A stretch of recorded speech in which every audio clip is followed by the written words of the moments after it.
Okay, good morning, everyone. I call this meeting to order. Regular meeting of Council for Tuesday, October 7th, 2025. And we will start with a land acknowledgement. Councillor McCallum. Thank you, Your Worship. So a week ago today, our community came together to observe the National Day for Truth and Reconciliation. This year also marks the 10th year of the Truth and Reconciliation Commission's release of the 94 calls to action. And though I know this community takes reconciliation to heart, I recognize that as a country we have a long way to go, but that's a topic for another day. This council had the privilege of participating in a pipe ceremony at the invitation of the Stonies that morning. And though this was not my first pipe ceremony, I knew that as an elected official, it would be my last. I promised myself I would be extra observant, try to notice more patterns in the ceremony, and just be as present in the moment as I could. Afterwards, while we were visiting and eating stew, I noticed our hosts disassembling and putting away all the items that were required for the ceremony. The drums and the offerings were carefully wrapped and tucked away. The chairs were put away, the seats and cushions were piled, and the numerous blankets and mats were carefully folded and placed in large rolling hockey bags. It was quite a bit of work. Later that night, it really struck me again how much grace we as settlers receive from our Stoney neighbors. In addition to the journey from Manithany that day, the pipe holders, elders, and their families would have arrived at least an hour before my call time that morning to prepare the space for ceremony, setting out the padding cushions, chairs, and blankets just so, ensuring the circle was tight, yet allowing room for everyone, and making sure the elders were comfortable and had a place of honor in the circle, making sure that they could hear and be heard, preparing the sage, setting the pipes out for each pipe holder. It was incredibly meticulous. An entire ritual that happens long before I arrive, long before we join the circle, and all of this for really our benefit. The settler, the ones meant to do the reconciling, are provided so much grace and accommodation to participate in such an intimate part of Indigenous sacred ceremony. I understood how easy it should be for me to take part in reconciliation when it's being wrapped up like a gift for me. And all I had to do was get dressed and walk downtown. And through this humbling realization, and in the spirit of reconciliation, reciprocity, and truth, we honor and acknowledge the traditional Treaty 7 territory and oral practices of the Yarahe Nakota, comprised of the Bear Spa First Nation, Chiniki First Nation, and the Good Stoney First Nation, as well as the Tsutsina First Nation and the Blackfoot Confederacy, comprised of the Tsutsika, Piikani, Kainai. I acknowledge that this land is also home to the Rocky View Métis District 4 within the Battle River Territory. I acknowledge that all nations who live, work, and play and help us steward this land and honor and celebrate this territory. I commit to working to live in right relations to advance truth and reconciliation because we are all treaty people. Thank you. Thank you, Councillor. Now turning to item A2, the agenda for today. Any changes? I'll then move approval of the agenda for October 7th, 2025, regular meeting of Council as circulated. All those in favor? Carried unanimously. We'll now move to item D, approval of minutes. We have two sets this morning. Any errors or omissions with regards to the September 2nd minutes? Seeing none, I'll move approval of the minutes of September 2nd, 2025, regular meeting of Council as circulated. All those in favor? Carried unanimously. Any errors or omissions with regards to the September 16th minutes? Seeing none, I move approval of minutes of the September 16th, 2025 special meeting of Council as circulated. All those in favor? Carried unanimously. And now we move to our first item of business today, G1, the Smith Creek Phase 1 Conceptual Scheme and Revised Land Use Bylaw Amendment 2024-38.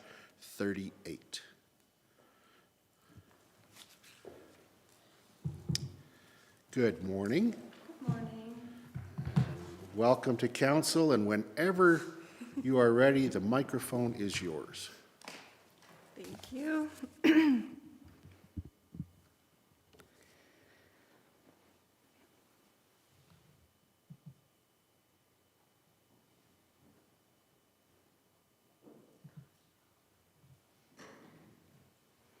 Perfect. Good morning, Mayor and Council. My name is Jana Bradshaw. I am a development planner here with the town of Canmore. I will be speaking today about the Smith Creek Phase 1 Land Use Bylaw Amendment and Conceptual Scheme.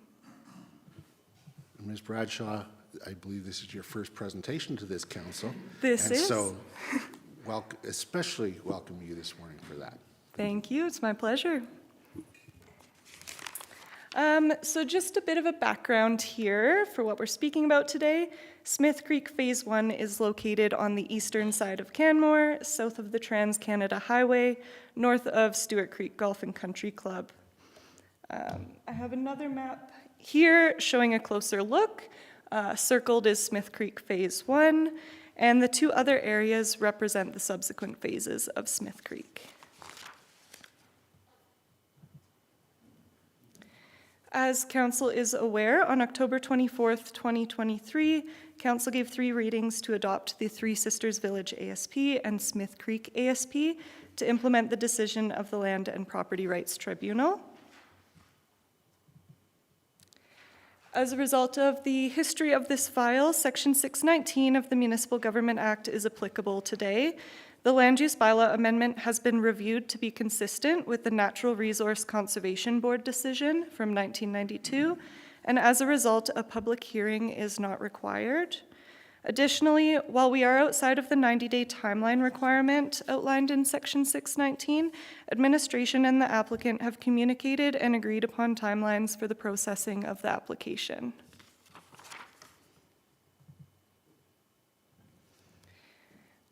Some further background on the area structure plan. Smith Creek Phase 1 falls within the residential area of the Smith Creek Area Structure Plan land use concept. Also identified in Smith Creek Phase 1 is a stormwater pond, park and open space areas, and pathways.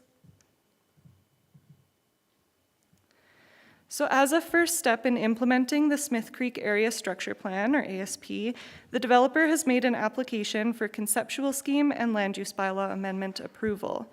Administration have reviewed the submitted information and are satisfied that the information is consistent with the policy and intent of the Smith Creek ASP.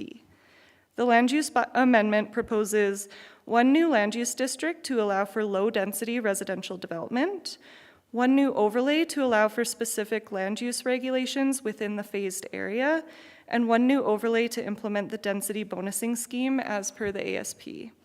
The intent is to redesignate Smith Creek Phase 1 lands using the new district in addition to existing districts, including the R3 TSMV district, public use district, and environmental districts. The conceptual scheme provides a more detailed analysis of Smith Creek Phase 1, which will help to inform the future subdivision application and process. Details of both the land use bylaw amendments and conceptual scheme should be available in the agenda package. Additionally, the applicant is here today and able to respond to questions as well.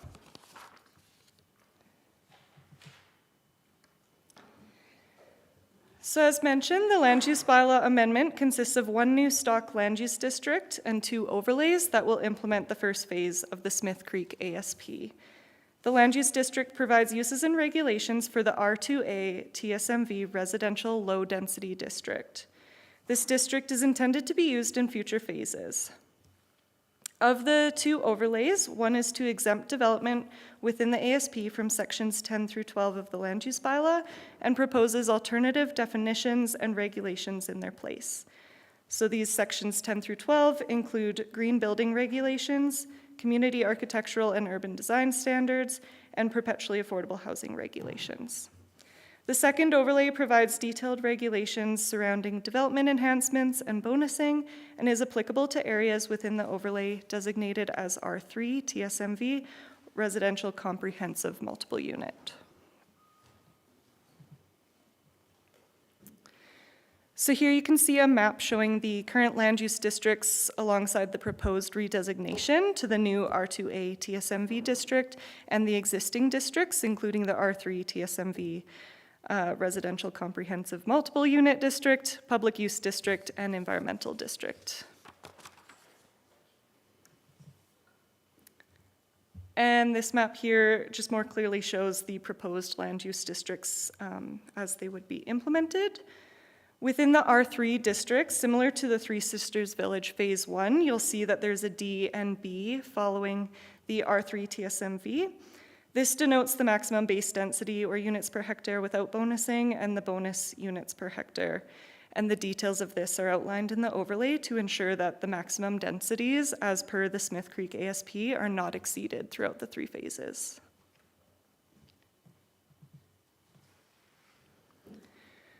And then the other aspect of the application is the conceptual scheme. So in accordance with our conceptual scheme corporate directive, a conceptual scheme is used to provide greater detail and analysis for a phase within an ASP. This is intended to provide technical analysis and identify or resolve issues prior to a subdivision application coming through. A conceptual scheme requires the submissions of technical documents as outlined in the corporate directive and is not a statutory plan. Administration and third-party consultants have conducted reviews of the submitted documentation and have discussed the submission with the applicant. Administration is satisfied that the conceptual scheme and the supporting studies are generally consistent with the relevant policies and plans under the ASP.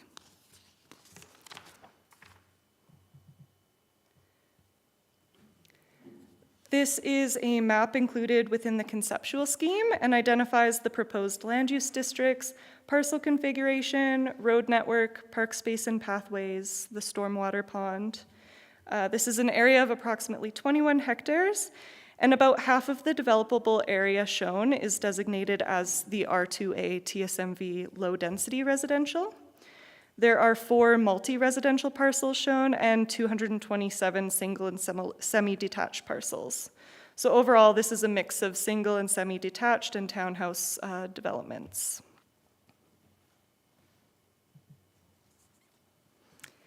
In terms of interest holder engagement, the application was circulated to the MD of Bighorn, and a notice was placed in 2 editions of the Rocky Mountain Outlook advertising the council meeting.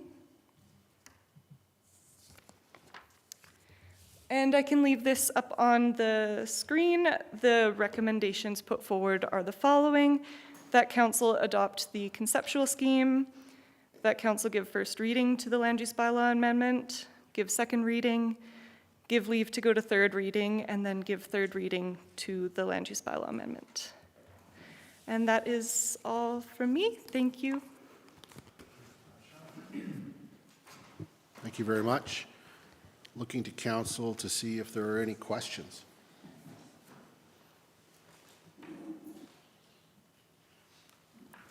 Councillor Hillstead. Will we get, just for the bonusing section, can you speak to that at all? Just because, you know, there's changes with how the bonusing works, and it's just, I have one question, which is with the EV fast charger and stuff. Just, it goes from EV level 2 is 0.2 additional bonus units, and then EV fast charger says 8 additional bonus units. So I'm just making sure that's actually correct, because I have no idea how much a EV fast charger costs. So it just seems like quite a large leap. I might defer this question to the applicant. Okay. Thank you. Ms. Carpat, welcome. Thank you very much. Thank you for the question, Councillor Hillstead. The fast chargers are quite a bit more. They're, if you can picture them, they're the larger kind of, you know, Tesla chargers, and their value is really quite high. And we base the unit contribution on a $15,000 scale. So every $15,000 of kind of additional contribution would get you a bonus unit. Yeah. And the only deviation from that would be kind of housing affordability, where we're trying to encourage it as much as possible, which is still higher than 15,000, but we did increase the value per bonus unit. Yeah, I was just curious, because it kind of had the other one was like 0.1, and then when 0.2, then all of a sudden it's 8. It's almost like, is that a typo, or is that just like, just the cost just that much bigger? So yeah, the cost is that much bigger, perfect. and it's consistent with what we're applying to no, I the just wanted to village make as sure well. it just, again, just wasn't some random typo, and it could have been 0.8. So, but if it's just, that's just how much they cost, because again, trying to look online, can't find any information other than like charging rates. It's like, okay, if you go to a Can't- fast charger, it's this much, and if you go to a level 2, it's this much. It's like, well, that doesn't tell me how much the infrastructure and all that stuff costs. Yeah, So the- just wanted to make Not sure. sold on Amazon. Yeah. I mean, Oh, I'm sure at some point it will be though. I can't give you a number off the top of my head. Oh, that's fine. but I just wanted to make sure can describe that the it- infrastructure Yeah. required to facilitate a fast charger, and it's quite significant. Yeah. So just at the gateway, I know that we're putting in some fast chargers, and there's significant transformers that are required in order to make sure that we can actually install those fast chargers. And so it is a significant amount of money. And that's all. I was just making sure. It's because it's just, when it goes from 0.1 and 0.2 and then jumps to 8, you're like, Yeah, of course. Yeah, great. Yeah, that Thank you. infrastructure does take up some space. Yeah. I've taken a look at the ones at the shops of Canmore, and it's a lot of stuff that has to be tucked Yeah. in or around buildings, yeah. Okay, any other question then? that's it. Thank you very much, Ms. Kirkland. Thank you. All right. Seeing no other questions then, I'll move that council adopt the conceptual scheme for Smith Creek Phase 1. Just to pick up on what was spoken to us a few months ago by administration, this is all part of a process for approving the development of the lands up in the Three Sisters area. We have adopted the ASP following the court proceedings, and now with these being aligned, they are subject for approval as well. Would anybody like to speak to the motion? Seeing none, I'll call the question. All those in favor? Carried unanimously. I'll now move the council give first reading to revised land use bylaw amendment 2024-38 Smith Creek. Anyone wishing to speak to the motion? Seeing none, I'll call the question. All those in favor? Carried unanimously. I'll move that council give second reading to revised land use bylaw amendment 2024-38 Smith Creek. Anyone wishing to speak to that motion? Seeing none, I'll call the question. All those in favor? Carried unanimously. I'll now move that council give leave to go to third reading of revised land use bylaw amendment 2024-38 Smith Creek. Anyone speaking to that motion? Call the question. All those in favor? Carried unanimously. And finally, I move that council give third reading to revised land use bylaw amendment 2024-38 Smith Creek. Any comments? I'll call the question. All those in favor? Carried unanimously. Thank you. We'll now move on to item H1, which is Council Remuneration Policy EX-002 Amendment. Sauvé, welcome to council, and whenever you're ready, the microphone is yours.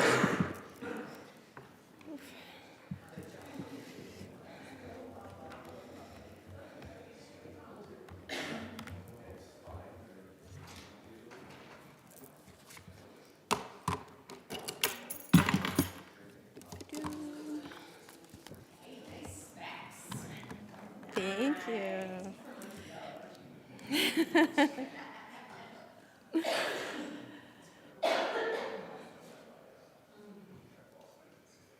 All right. Whew. Hear me okay? All right. Good morning, Mayor Krausert and members of council. My name is Joanna Sauvé. I'm the Manager of Human Resources, and I'm here today to present an amendment to the council remuneration policy and to seek council's approval of the policy as amended and presented. I'm hoping to make this as straightforward as possible today for our last council meeting together. Thank you for your time. So, move the slide forward. A quick recap of the purpose for this policy. It's in place to ensure fair and reasonable remuneration for performing the duties of elected officials and to outline the terms for all council remuneration items. The policy outlines provisions for pay, which includes basic pay and per diems, for benefits, and for eligible expenses and reimbursements for items like vehicle use and travel expenses for council commitments. The policy is also a key mechanism for supporting broad community representation on council, as well as a strong and healthy public service. In February of this year, council reviewed and approved an updated council remuneration policy to take effect with the next council later this month. The policy presented reflected the work and the recommendations of the first Council Remuneration Review Committee, whose primary mandate was to make recommendations for a council remuneration package that would be sustainable and feasible for any community member to consider, with a goal of broadening community interest and participation in the role of elected official.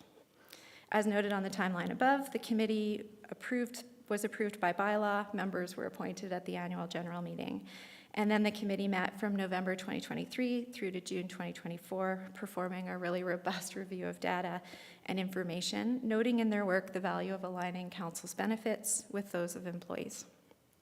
And then in June of this year, the employee benefits policy was updated to provide no-charge recreation memberships for employees and their eligible dependents. Recognizing that this change is the most cost-effective initiative available to us that provides a meaningful impact on local livability, wellness, and connection.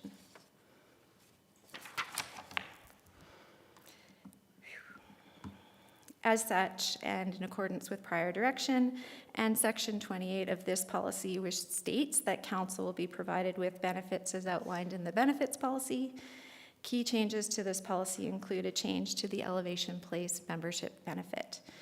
We're moving from a discount equivalent to 40% of a single adult membership to a no-charge membership for council members and their eligible dependents. And then there are also some formatting changes in the definitions section of the policy. This change is aligned with council's strategic plan and goals, specifically the livability goal, the relationships goal, and the foundational pillar of human resources. It is, again, the most cost-effective livability initiative that we have available to us. It supports wellness and recognizes the importance of a strong and healthy public service, and it also values people as our greatest asset, supporting commitment to inclusion and connection.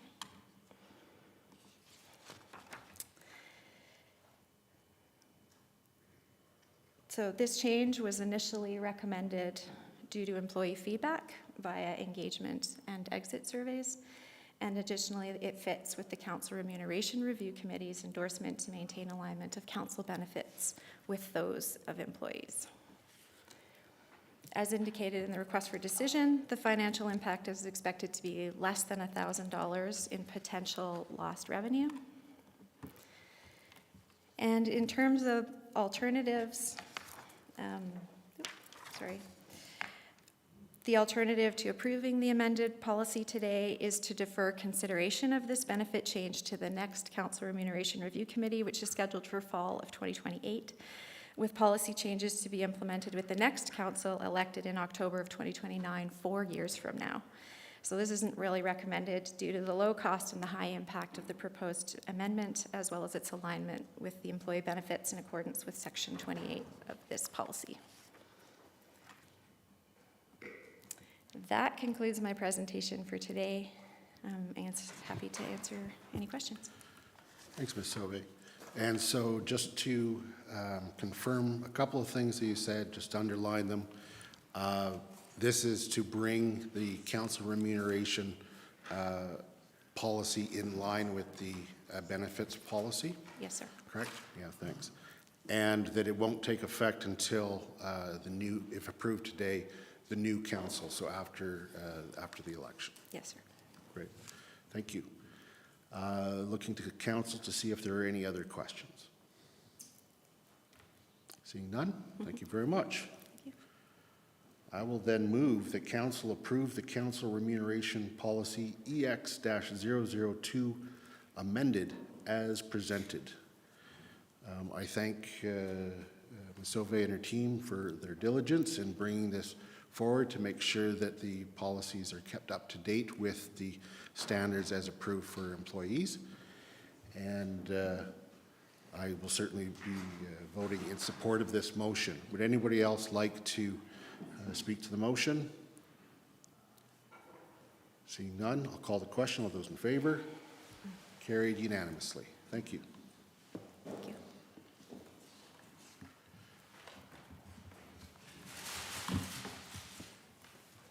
All right, we'll now move on to item H2, which is the wastewater treatment plant, odor control construction, cap number 7370, scope change and funding increase for phase 3. Mr. Como, welcome to council. Whenever you're ready, the microphone is yours. Well, good morning, Mayor and Council. You're running very quickly through your agenda. So the plan was to have Shannon Woods here to do the presentation, though a short one.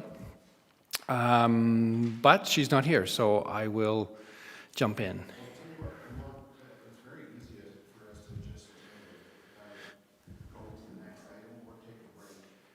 Let's wait, let's do it right. So why don't you go to the next one? All right, so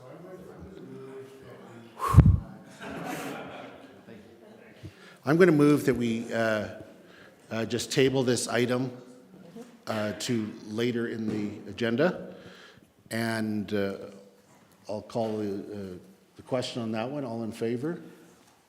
Carried unanimously.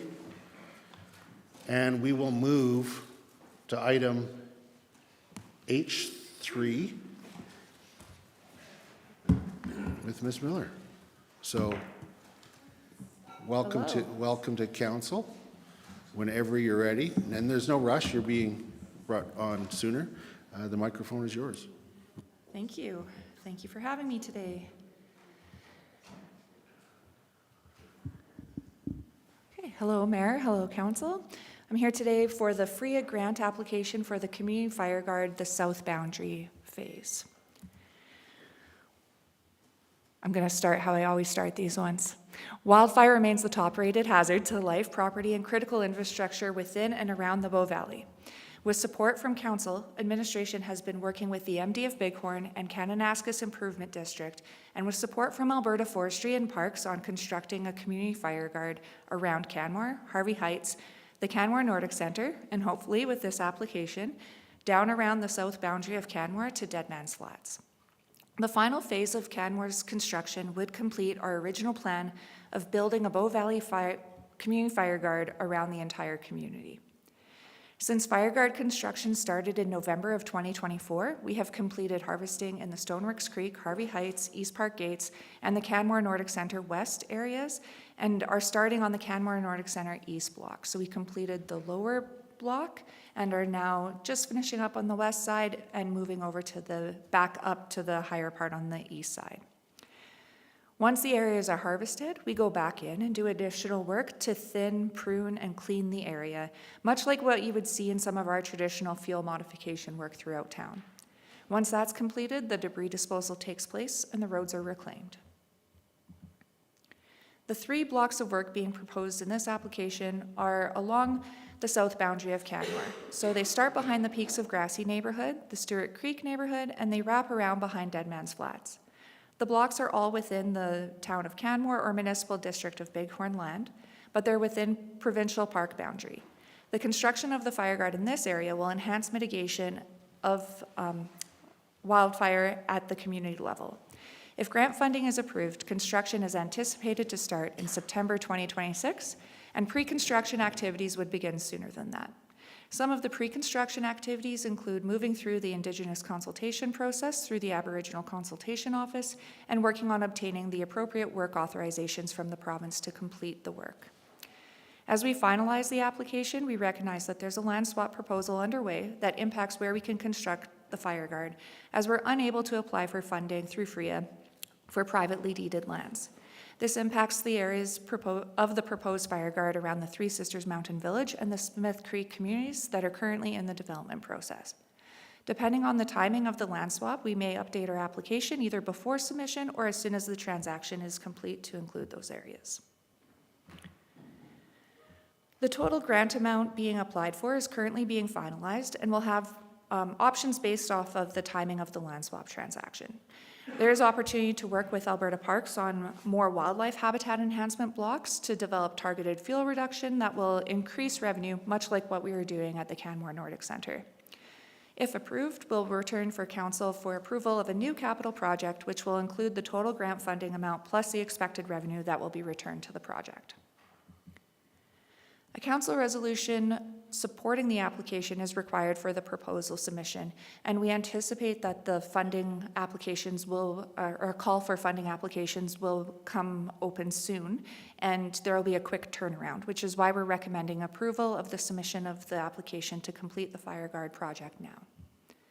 And with that, my recommendation that council approve the submission of a request for proposal in the Forest Resource Improvement Association of Alberta, or FRIAA, Community Fireguard Program for the South Boundary construction.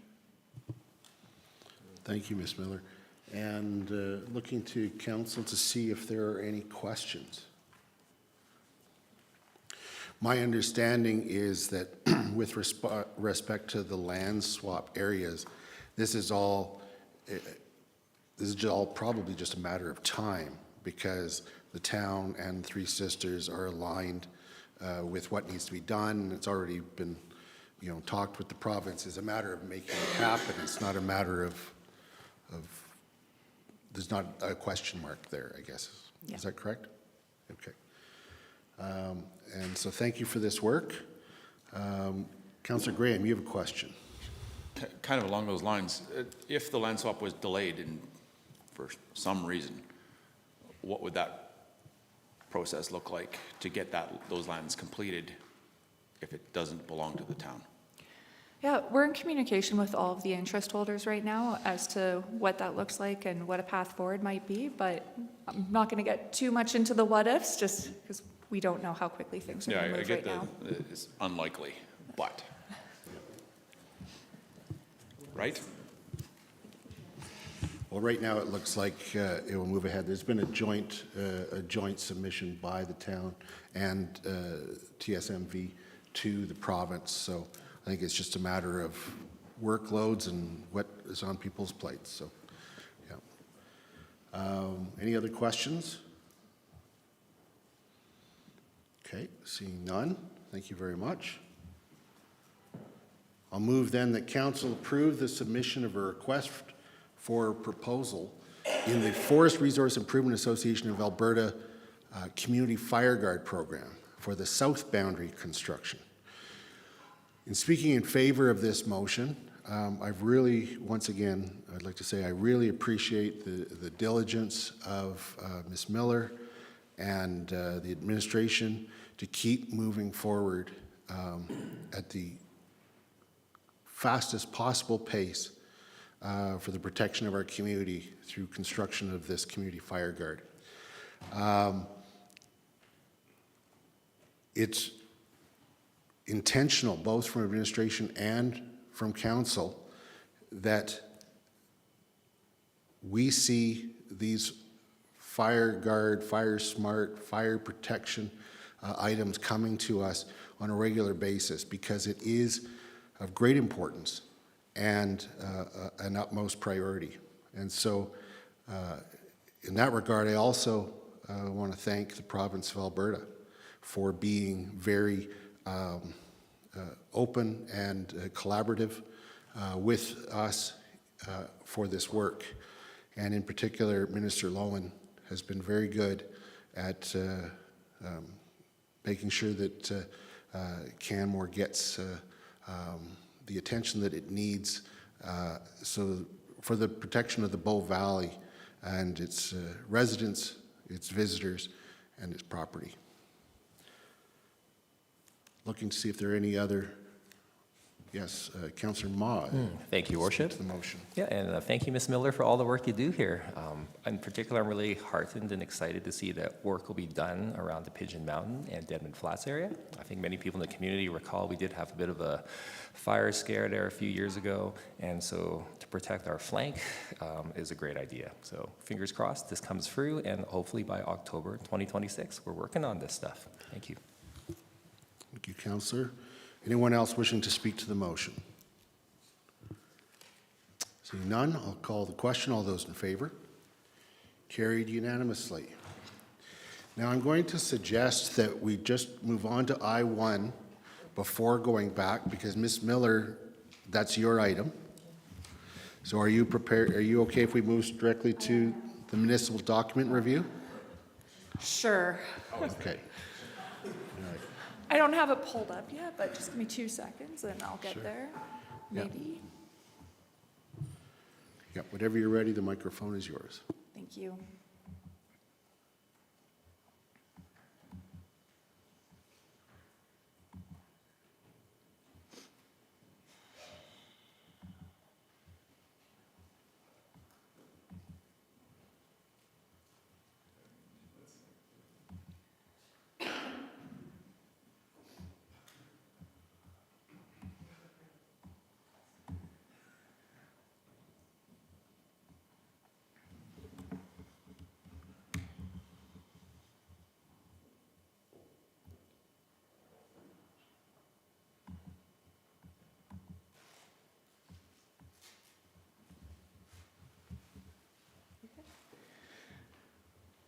Okay.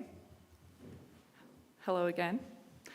Thank you for the opportunity to present to you today. This will be an information briefing on a project that was recently done. So I'm Caitlin Miller, Manager of Protective Services. I was the project lead on this FRIAA grant-funded project. And I'll be presenting on behalf of Sarah Purchase, a member of the landscape architecture team at ISL Engineering and Land Services. And I'm joined by Mr. Josh Hodnott of HFM Consulting to present the Town of Canmore FireSmart document review for information purposes today. Throughout this presentation, we will outline the purpose of the project and the process we followed to complete it. We'll present a high-level introduction to FireSmart and identify the drivers of land development, the recommendations in the framework, and the resulting recommendations along with the prioritization matrix.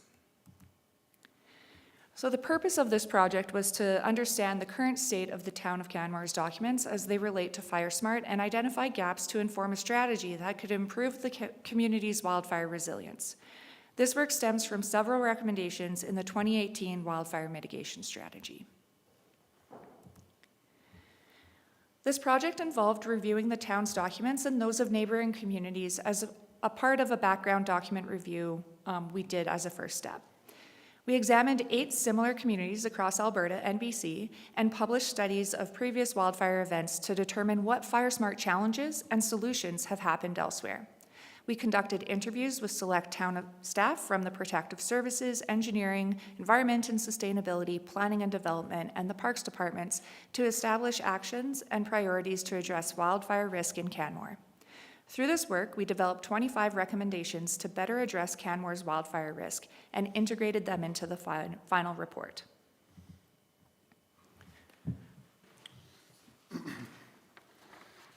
So although this project primarily focuses on legislation, I just wanted to speak to the 7 FireSmart disciplines, starting with education. So education is sort of the foundation of FireSmart.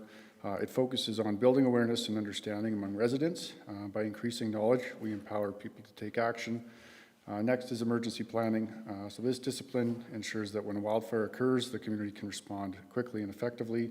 Vegetation management, which is the most common FireSmart discipline. This is also the most visible. It focuses on modifying fuels in communities to reduce wildfire intensity and ember exposure. Legislation, which is what this project is primarily focused on. Resilience, wildfire resilience starts with how and where we build. This discipline focuses on integrating wildfire risk considerations into how and where we build. Development considerations, so this discipline focuses on site design within the wildland-urban interface, interagency cooperation, so building partnerships at the municipal, provincial, federal, Indigenous and industry stakeholders to align objectives and share resources, and cross-training. So effective wildfire response involving multiple agencies to ensure municipal firefighters, wildland crews, public works, and other utility partners can work together in the event of an emergency. So this is just sort of a summary of who's responsible for FireSmart, so it doesn't fall, of course, on the shoulders of just the municipality. It incorporates the federal government through things like National Building Code and funding sources through things like FireSmart Canada and CIFC, so Canadian International Forest Fire fighting agency. The provincial government also has a part to play through funding resources like FRIAA and FireSmart Canada. And of course, the municipal government can integrate all of those different policies and funding opportunities and provide opportunities for the private sector and for homeowners. So this is just a quick list of projects that the town of Canmore has been working on or is currently involved in relating to FireSmart and the different disciplines. So there's vegetation management projects such as the Bow Valley Community Fireguard. There's vegetation management on municipal land. There's educational projects such as the FireSmart home assessments completed by the fire department, and information and educational events, and emergency planning. So the structure protection plan, the wildfire preparedness plan, the vegetation management plan, and the wildfire mitigation strategy. So when we were reviewing the legislation, we were also looking at some of the current FireSmart documents that the town has. And I'm just going to go back because we did bring back the updated landscape and design guidelines this summer. And we actually held another public education session in August around the Fireguard. But at that public education session, we did have our friends from the Biosphere Institute there talking about the neighborhood recognition program as well. We've recently updated our website with information on the neighborhood recognition program and are trying to get the word out on helping empower homeowners to work with their community members to help us with the wildfire mitigation in the community. This month, Canmore Fire Rescue is also doing another interagency training and exercise on the wildland-urban interface, which is really exciting. So, and we've been supported by council in putting forward a number of FRIAA grant applications for more FireSmart projects that are expected to be done by the regional FireSmart coordinator, of which the posting has just recently gone out. So we're excited about that as well. So in addition to the initiatives already underway, the town can influence public and private land development in several other ways. While other levels of government may influence the building codes and some standards, the town provides direction for development through statutory documents like the MDP, bylaws, and the land use bylaw, and non-statutory documents like the engineering, design, and construction guidelines and non-statutory plans. Public engagement and education also plays a role in guiding the town's residents, particularly in redevelopment and maintenance of private land. With this understanding, our team established the following framework as we developed the recommendations. So the vision for the town's approach to wildfire risk was summarized as fostering a wildfire resilient community through integrated planning, risk-informed development, and proactive municipal leadership. The goals to achieve this vision include including FireSmart in the town's corporate strategic planning to embed these principles from the top down, integrate FireSmart principles into the municipal planning framework that is used to inform the land development process, and facilitating on-the-ground FireSmart implementation, particularly on public lands. The recommendations fell within 4 categories based on their impacts to the town's documents and processes. Over the next few slides, I'll present some of the key findings of the FireSmart document review report, noting that this is intended as a high-level overview and that more detail and context is provided within the report itself. The summary within this presentation is not designed to be interpreted independently from the report, and the full report should be referenced for a complete understanding of the project. So the first category is policy and regulation. The regulation documentation, which tends to have recommendations. Sorry, there's like an automatic forward in this, and I don't know how to turn that off mid-presentation. So apologies for that. So the first category is policy and regulation documentation, which tends to have recommendations in alignment with goals 1 and 2, integrating FireSmart goals into high-level documents, and the planning and development process. There are 9 recommendations in this category, including things like embedding FireSmart goals, policies, and language in the strategic plan and MDP to support and guide all municipal documents and processes, updating the community architectural, urban design standards in the land use bylaw to require low-risk vegetation, fencing, and building materials, which has been noted for the upcoming land use bylaw review, and establishing annual review and update cycles for relevant documents like the wildfire mitigation strategy and climate emergency action plan to track progress on those plans and revise them to reflect wildfire mitigation and FireSmart principles. The development review process updates category is self-explanatory and addresses processes related to improvements during planning, development, and redevelopment. There are just 3 in this category, and they are adding a question to planning and development applications to prompt applicants to reflect on how their proposal addresses or supports FireSmart principles, primarily as an awareness tool. Updating language to require site-specific wildfire risk assessments for ASPs, ARPs, and subdivisions and completion of the mitigation measures, and creating decision-making tools for the town staff to efficiently and consistently complete the review process for developments and capital projects. Possibly the town's most significant and ongoing way of implementing FireSmart is through the design and maintenance of public lands. And the recommendations in this category will support Goal 3 of on-the-ground implementation. Some of these recommendations include things like review the Calgary engineering and development standards that the EDCG references to see if they reflect Canmore's elevated wildfire risk, establish a process for pruning and removal of town trees that present a risk to private structures in alignment with the tree protection bylaw, and understanding the risks presented on town-owned lands to public and private structure, and develop a maintenance strategy for these lands. The 4th category is continued education and community engagement. The town is already putting effort into several of these efforts and kinds of initiatives. There are 6 of these recommendations, and they include hiring a full-time FireSmart coordinator who would lead and support FireSmart implementation and coordinate with other organizations, encouraging town staff to complete FireSmart training and empowering staff to promote FireSmart practices within the town's different departments, and of course continuing to promote the existing tools and resources that exist at the town and through FireSmart. As part of the roadmap for implementation, we, ISL, worked with town staff to understand how these recommendations could be set into motion. Here's just a sample of the prioritization matrix, but the report has the complete table, which identifies the related town documents, the FireSmart disciplines that are targeted by the recommendation, and which group within the town may take on the task. Also included is a high-level estimate of the cost, impact, feasibility, and timeline for completion. The implementation strategy is expected to change as priorities, resources, and capacity change over time. It is important to note that wildfire risk reduction is not the sole responsibility of the town or any single organization. It requires collective effort and collaboration of many partners for successful implementation over time. Lastly, it is important that the town regularly revisits the FireSmart document review report to make sure goals, objectives, and actions are reflective of community needs as they change and evolve over time.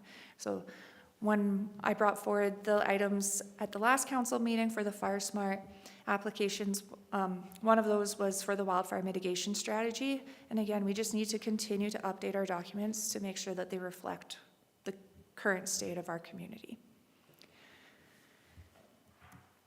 So thank you for your time and attention. We're happy to take any questions. Thank you, Ms. Miller. And thank you for this presentation, both of you. And I really appreciate that this work was done, because it's just going to have ripple effects throughout the organization and the community. Looking to council to see if there are questions.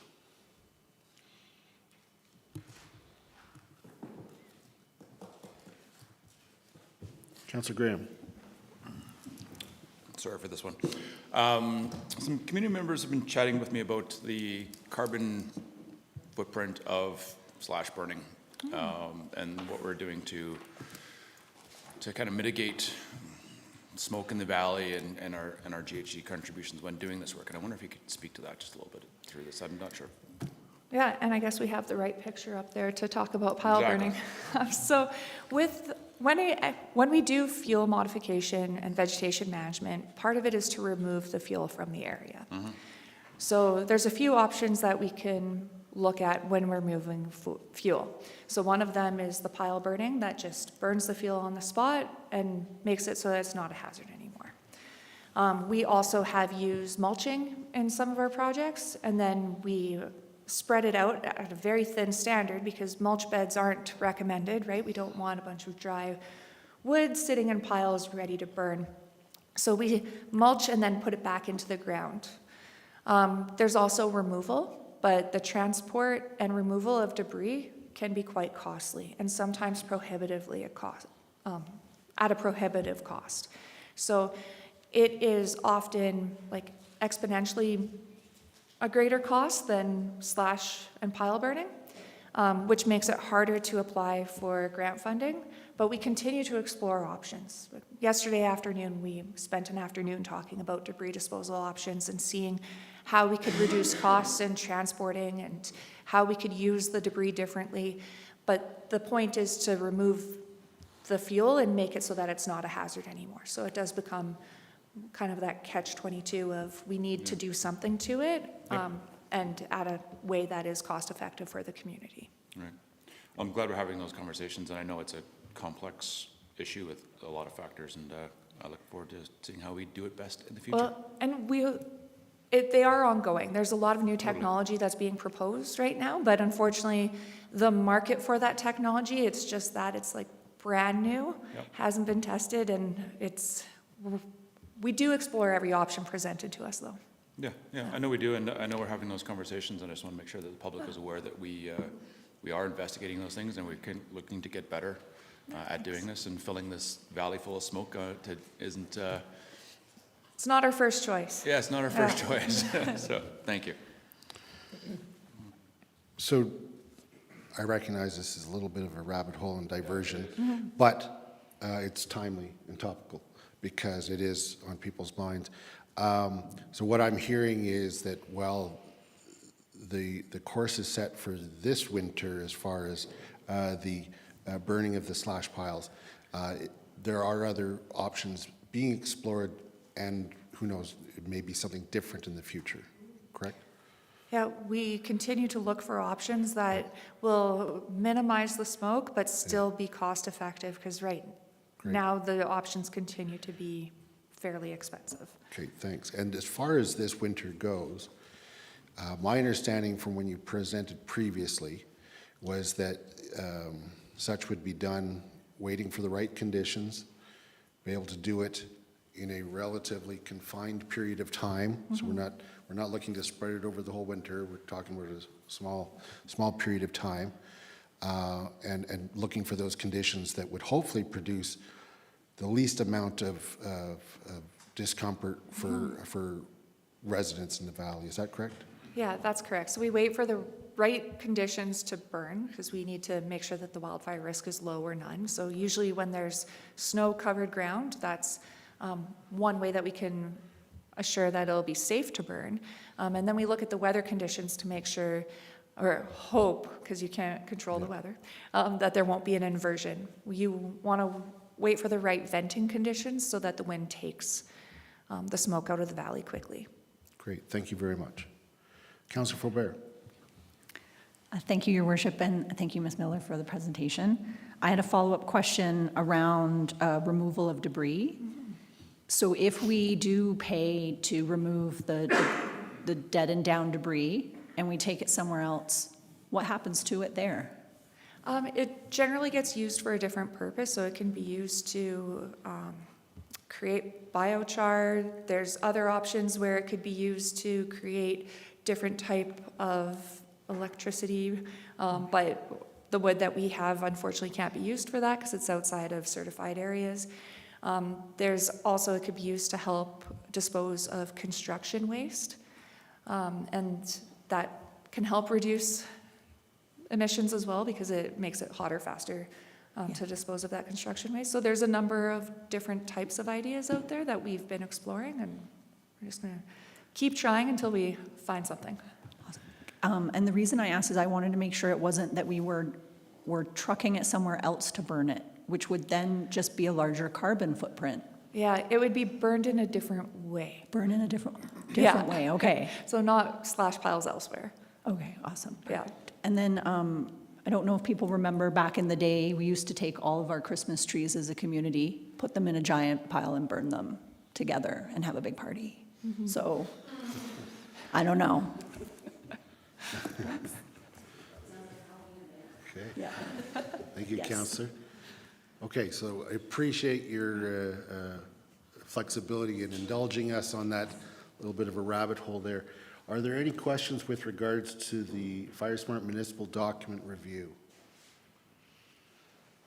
I do not see any. So thank you very much for achieving the purpose, and that is to provide us with the update. And Thank you. thank you. So we're going to take a break right now until 5 after 10, and then we are going to go back to item H2, which is the wastewater treatment odor control construction.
All right, everyone, we are back from our break, and now we are going to return to the item that we had tabled, and that's item H2, wastewater treatment plant, odor control, construction, cap 7370, scope change and funding increase for phase 3.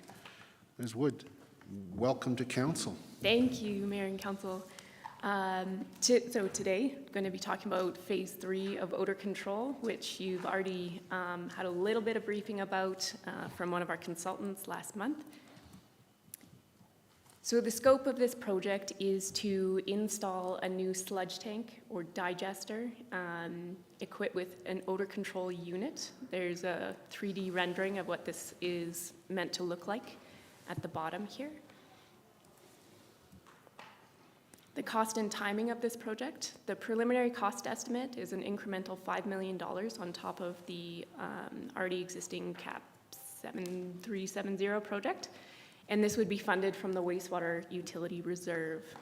The timing of this project, the critical path of procurement for the tank and also the odor control unit is 30 weeks lead time, which is why we're bringing this forward today instead of during the normal budgeting process.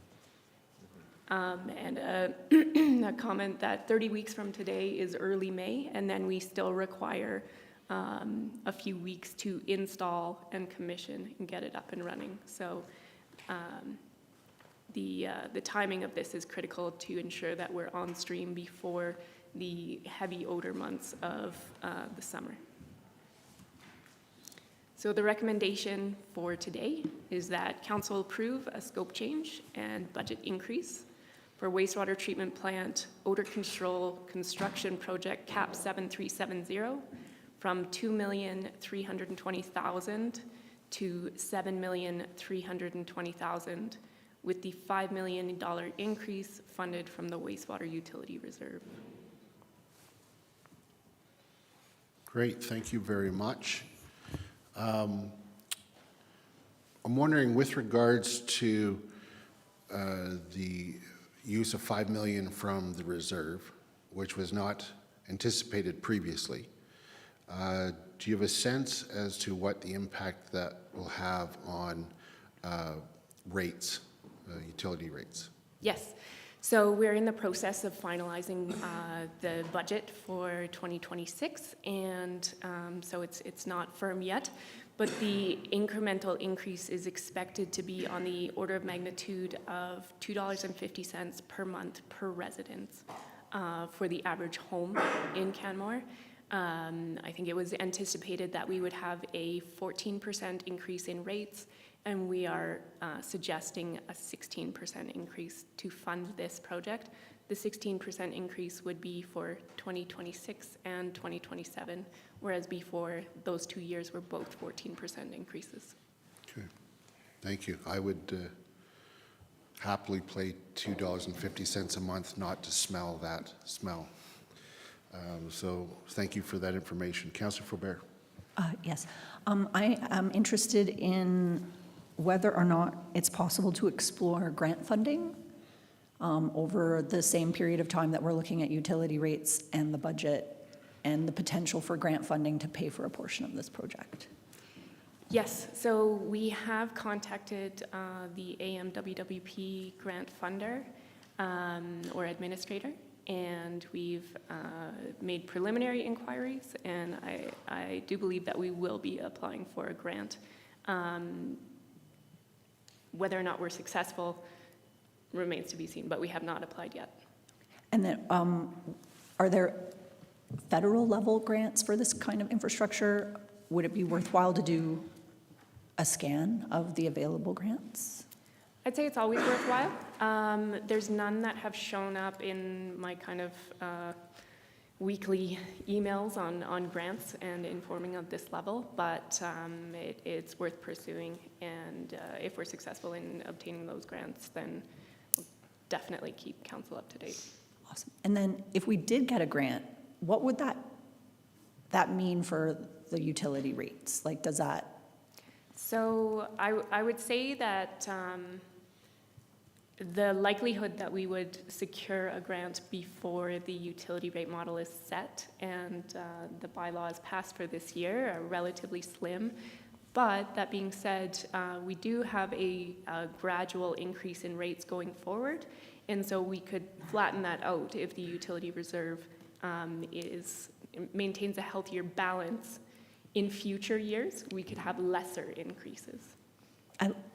Thank you. That was exactly what I was wondering, if that would happen. And then what about debenture debt funding instead of using $5 million of our entire reserve?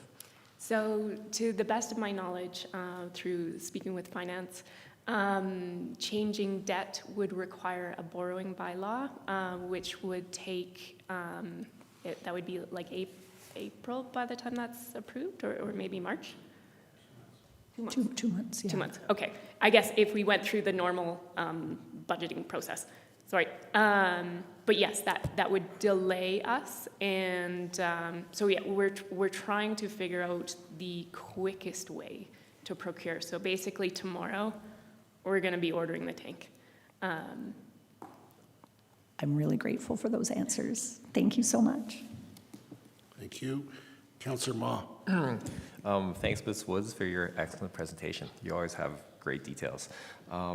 In terms of this being phase 3, we're pretty confident there's not going to be a phase 4, right? Okay. And the next piece, could you bring back the image of the tank, please? You betcha. Yeah, thanks. And so respect with this sort of like technology and approach, this is a proven thing. Okay. Yes. So the odor control unit will be the same technology that we installed on the solids handling building this year.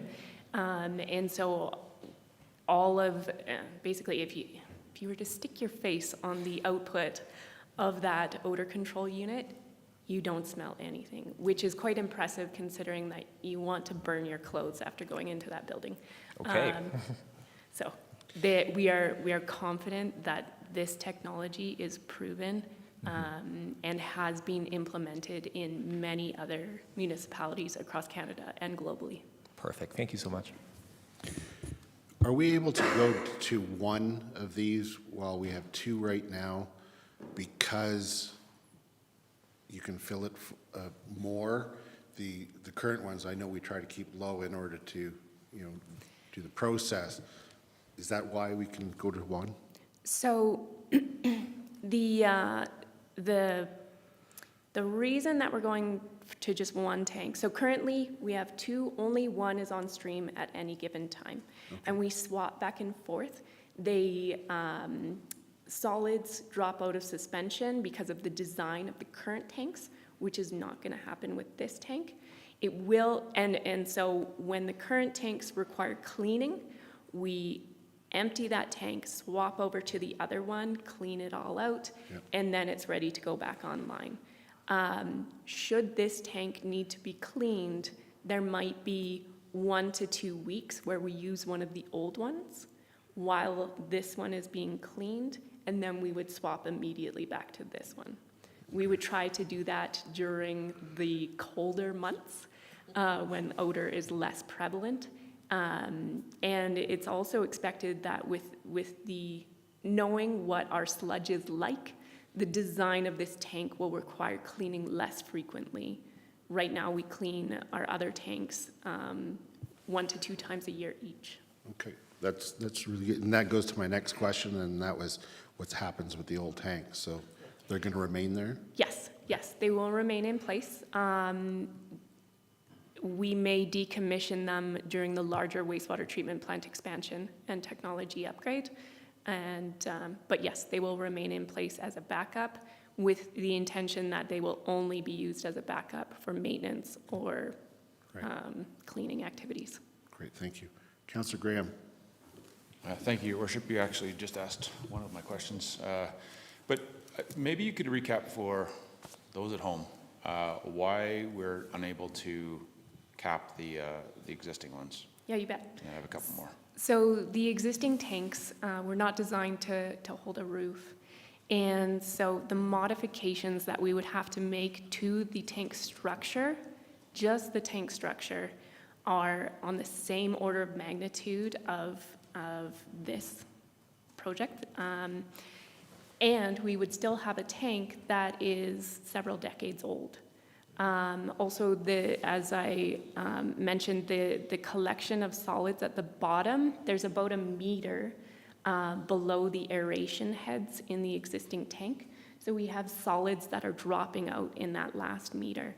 And the design of this tank will not allow that to happen. So going back to...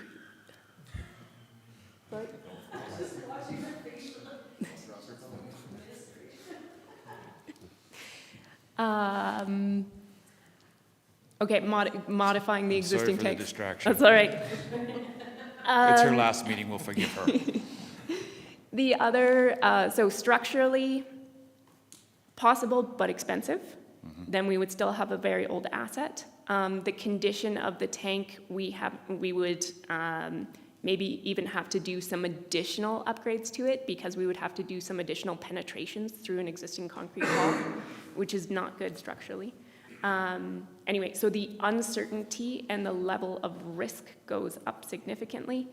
And then we did investigate a floating roof so that we wouldn't have the weight of that roof. But the way that the tank is set up, it would not allow for a proper seal of, it's kind of like a rubber gasket around the edge. So we did look at several ways to modify the existing tanks, and the level of uncertainty is quite high, as well as the capital cost is also on the equivalent level, if not more expensive than this. Okay, thank you for that, I really appreciate that. And just for clarity and certainty, this infrastructure will be transferred over to our new wastewater treatment plant when that Yes. comes online. This is a project that will Yes, supplement that. absolutely. So it will be required for the continued operation of the wastewater treatment plant past the expansion that is required. Okay. And last one, and just to clarify on what my colleagues are saying. So we're looking at reserves right now, and we approve this with the assumption that we're using reserves. However, if we look at, during the budget process, we find other ways to fund this, we can change that at that point in time and not delay the implementation of this, correct? Yes.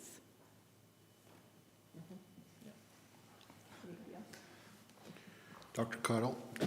I mean, yes, but I guess I'd just clarify, it's really, as Ms. Woods already said, it's really unlikely that we're going to have a grant during budget. So it probably will not be this budget. It would be in 2026 or later. And so we would be amending future years, not the approving this today very likely means there's going to need to be a 16% utility from 14 to 16% in 2026. If there are grants, it will affect future years, but it will be unlikely that we know that in time for the 2026 rate model. Thank you. And last one, the balance of our reserve after this is going to be? 1 minute, please. Actually, rather than answering specifically right now, can I respond in writing? You sure can. Okay.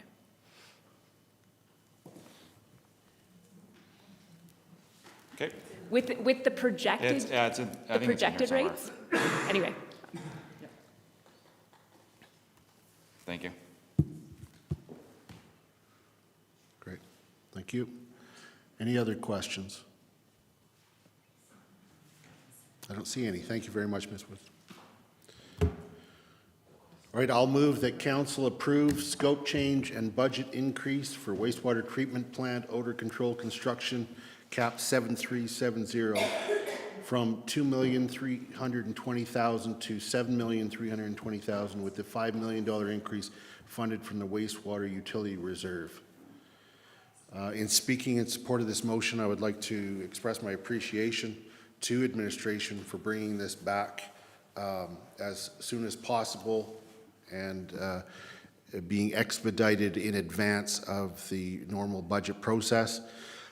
Given the lead times, if we were waiting for the normal budget process, it would be complete just in time for the end of the odor season next year.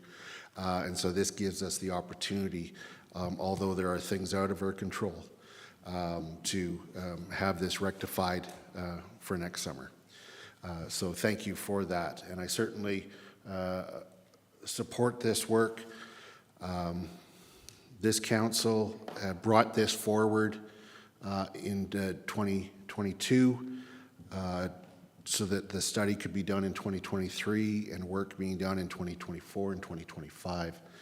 It has been a priority. We certainly would have preferred, as everybody would have preferred, council, administration, and residents, that this was resolved earlier, but here we are, and this project gives me a lot of hope that we will once and for all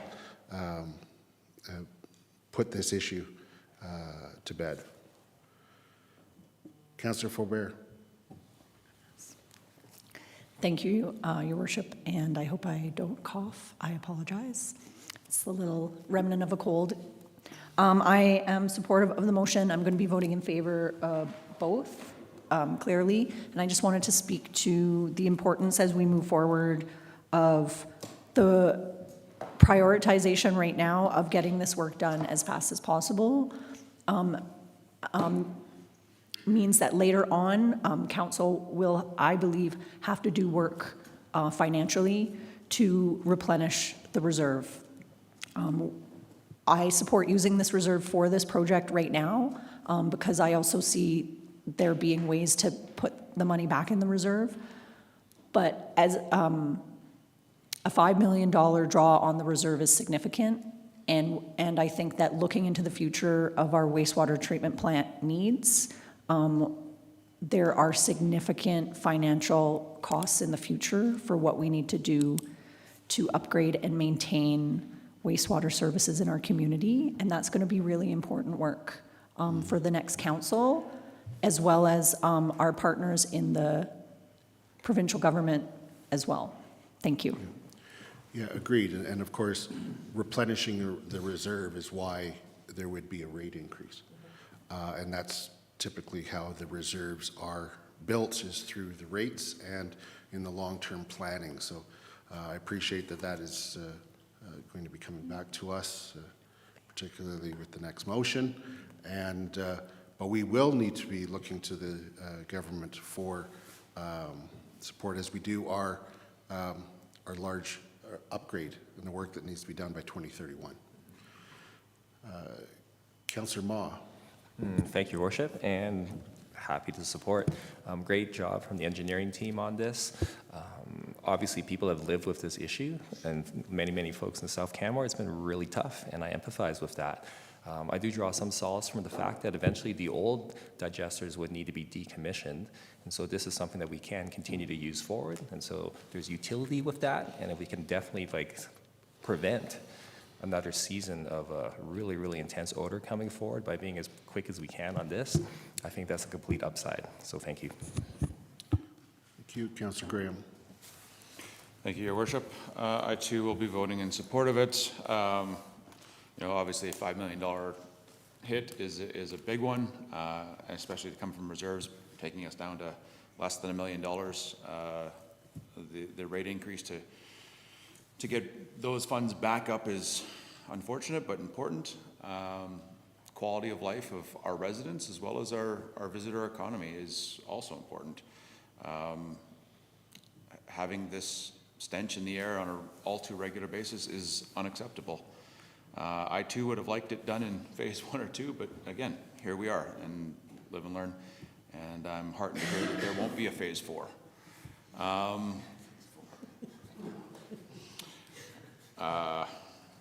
Yeah, the timeliness is important. If this was regular, we would do it in the budget process, but we need to get it done now, so happy to support. Thank you. Councillor Hillstead. Everyone's spoken so well to it already. I'm just going to say ditto, because maybe it'll be the last ditto I get to say, so.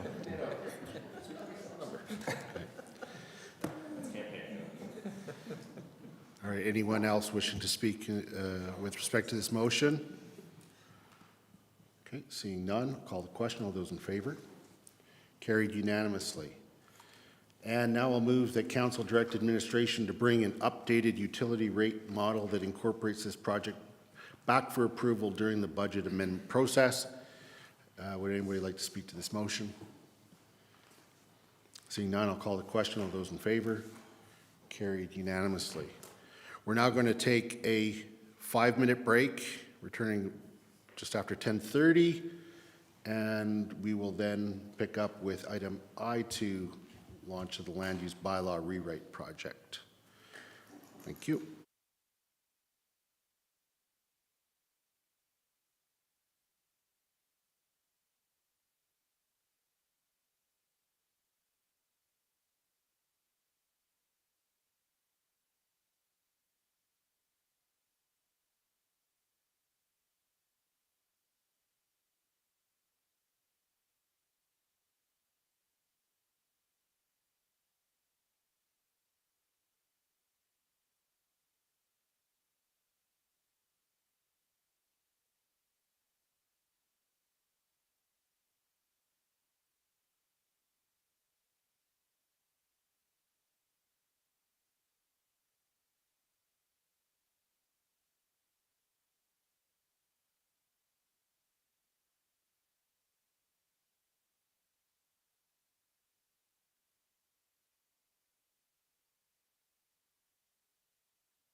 So I'll ask Mr. Stiver to get us. Oh my God.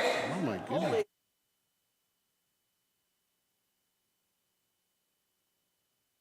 Well, there you go. You can have a fresh document.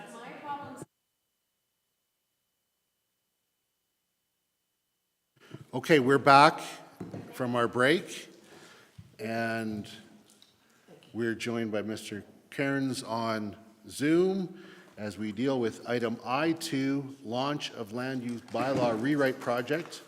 Mr. Cairns, welcome to council. Thank you, Mayor. Also joined here today with my colleague Jenica Collette, who's our development planner, and she'll be taking on a little bit of this presentation as well. But yeah, we're really excited to be here today presenting this project. It might seem, maybe not too glamorous up front, but it's a project that has pretty huge potential to really shape development and the way we regulate it in the town. And a lot of really positive outcomes can come of this work when we complete it. So this is a pretty quick presentation today. We're really here to kick off this project to you, to council, and to the public, and do a little bit of a recap of just what this project is, what it's going to look like, what those phases of work will be, and the timing. I'll pass it off to Jenica then, who will walk you through some of the issues we've identified in the work so far with the current bylaw. So these are really some of those bigger structural things we're going to look to address through this rewrite. And then we'll close off with a little recap of the next steps, and we'd welcome any questions or feedback from council on this project and the scope. So to start it off, as I mentioned, so we have now officially launched a process that will create a new land use bylaw. So this is one that's from the ground up, entirely rewritten, brand new. And our land use bylaw, of course, is the key document that regulates how we develop the land in Canmore. And I think it's exciting. This is a really unique opportunity that doesn't come up too often to really bring about a new modern bylaw that can be easier to read, it can be easier to access, it can support better public use of the bylaw, and really streamline how we do things and regulate development in Canmore and make sure it aligns with our current priorities as a town. So we did a lot of initial scoping, a lot of engagement internally with staff, and we narrowed down to what we see as these 5 working objectives to guide the work of this project. So those 5 objectives start off with improve accessibility and usability. So that's like taking a step back and thinking about how do we actually access the document, making sure it is an online oriented document, an online user friendly document, and one that can be used more simply by a broader range of people, regardless of whether you are a developer that has years and years and years of experience using the bylaw, or if you're a first-time member of the public just looking to get basic information about your property and what might be able to be built there. Second, we're going to look to really modernize and align our regulations. So bring them up to the 21st century and make sure that they're aligning with higher level policies or plans, whether that's municipal or provincial or federal legislation, and also making sure that it fully incorporates best practices in land use planning, best practices in engineering, best practices in urban design, and environmental sustainability, as just a few examples. And that might mean looking at updating our land use districts, our development standards, and all of our definitions to make sure they reflect our current and future needs. Third, we want to make sure that we enhance clarity and consistency. So doing a full rewrite allows us to make sure all the sections of this bylaw work together and are fully integrated and in sync, rather than our current patchwork where you make considerable amendments over time and necessarily the document gets a little bit more complex. Things might conflict. There might be challenges that emerge or unintended consequences. So what this could look like would be standardizing all of our terminology, standardizing all of the formatting so it's intuitive and consistent, removing redundant or conflicting regulations to make sure we can really support simplified compliance, and then making sure all of our regulations are very simple to understand, simple to use, reduce ambiguity, and support ease of use by both staff, council, and future applicants. And then number 4, streamlining administration and implementation. And that really comes out of some of the things I spoke to so far. So if we have a document that is clear, consistent, our regulations are modernized, they are aligned, if they are simplified, then obviously that supports improved processes after the fact. So this might mean reducing the number of land use districts and consolidating them so that we can reduce unnecessary barriers or complexity in our bylaw. perhaps reducing the use of discretionary uses and approvals so we have greater certainty. And all those things can pay huge dividends when it comes to implementation in terms of review timelines and procedures.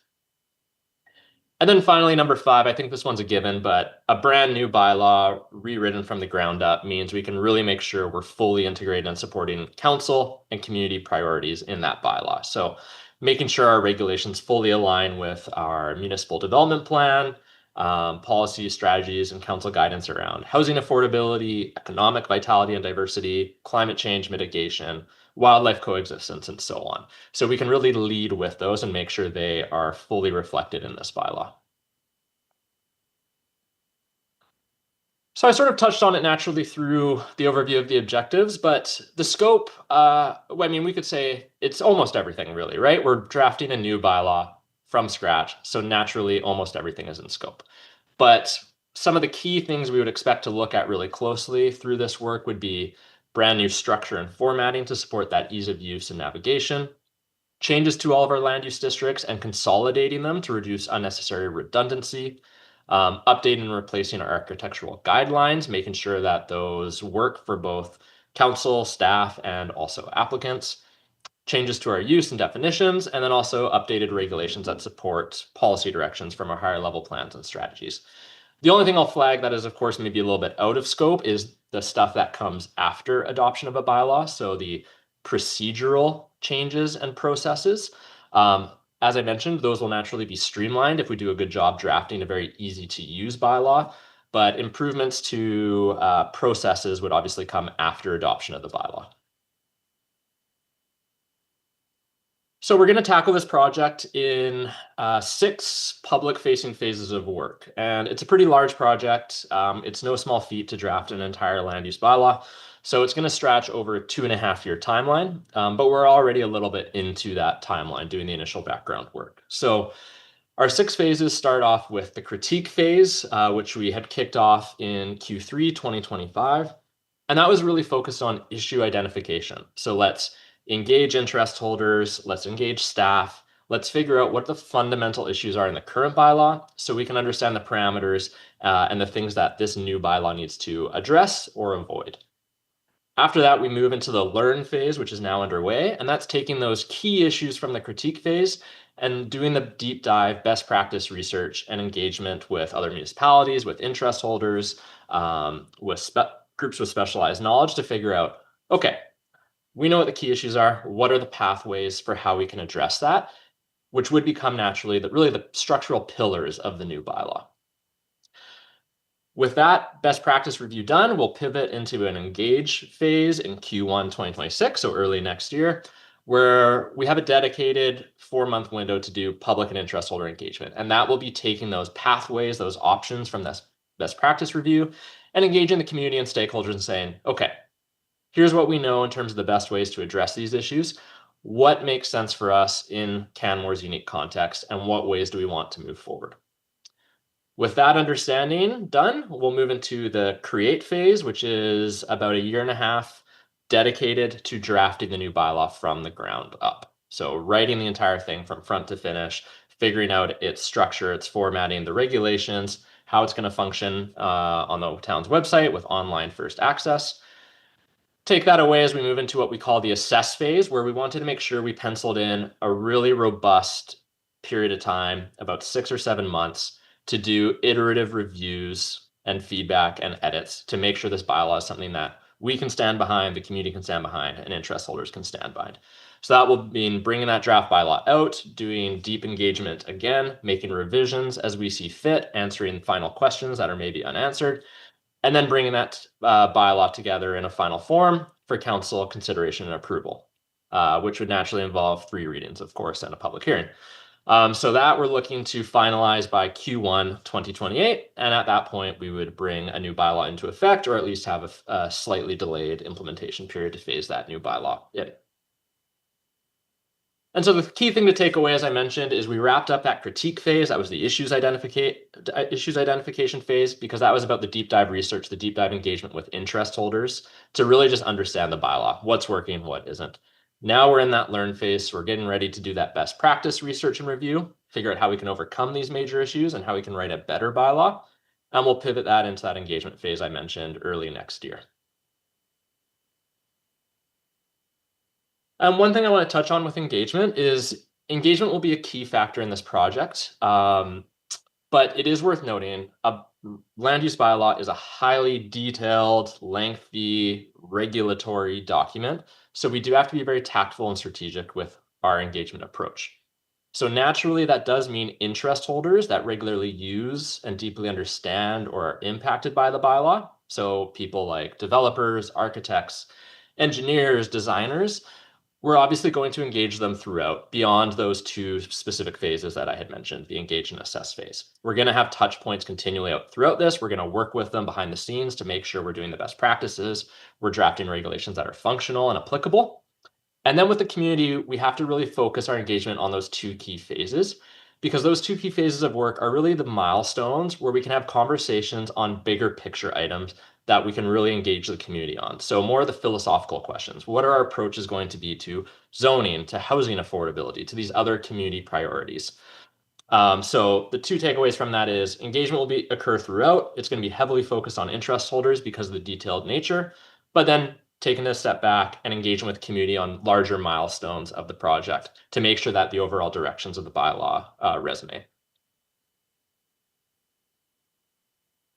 So with that said, coming out of the critique phase, I had mentioned we were going to identify the key structural issues with the bylaw that we're going to look to address. And I'm going to turn that over to Jenica, our development planner, to give you a recap of and walk you through. Thank you very much. I would like to say that I find land use bylaws to be incredibly glamorous and exciting and fun projects. Thanks, Josh.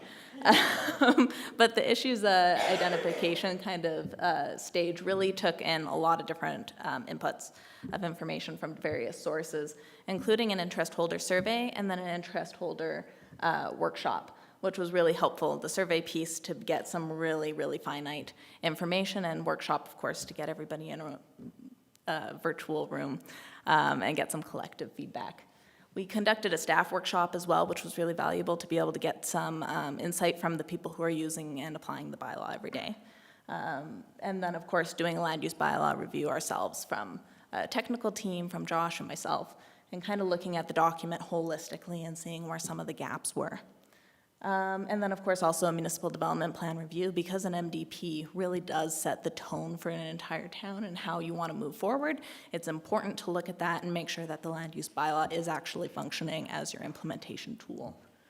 And then one of my personal favorites was the review of past permits and variances. So a little bit of a statistical exercise of going through and seeing what we have approved where, what are we approving more frequently, where are we approving more permits, and looking at what kind of variances we're granting, which can provide some really valuable insights, which we'll talk about next.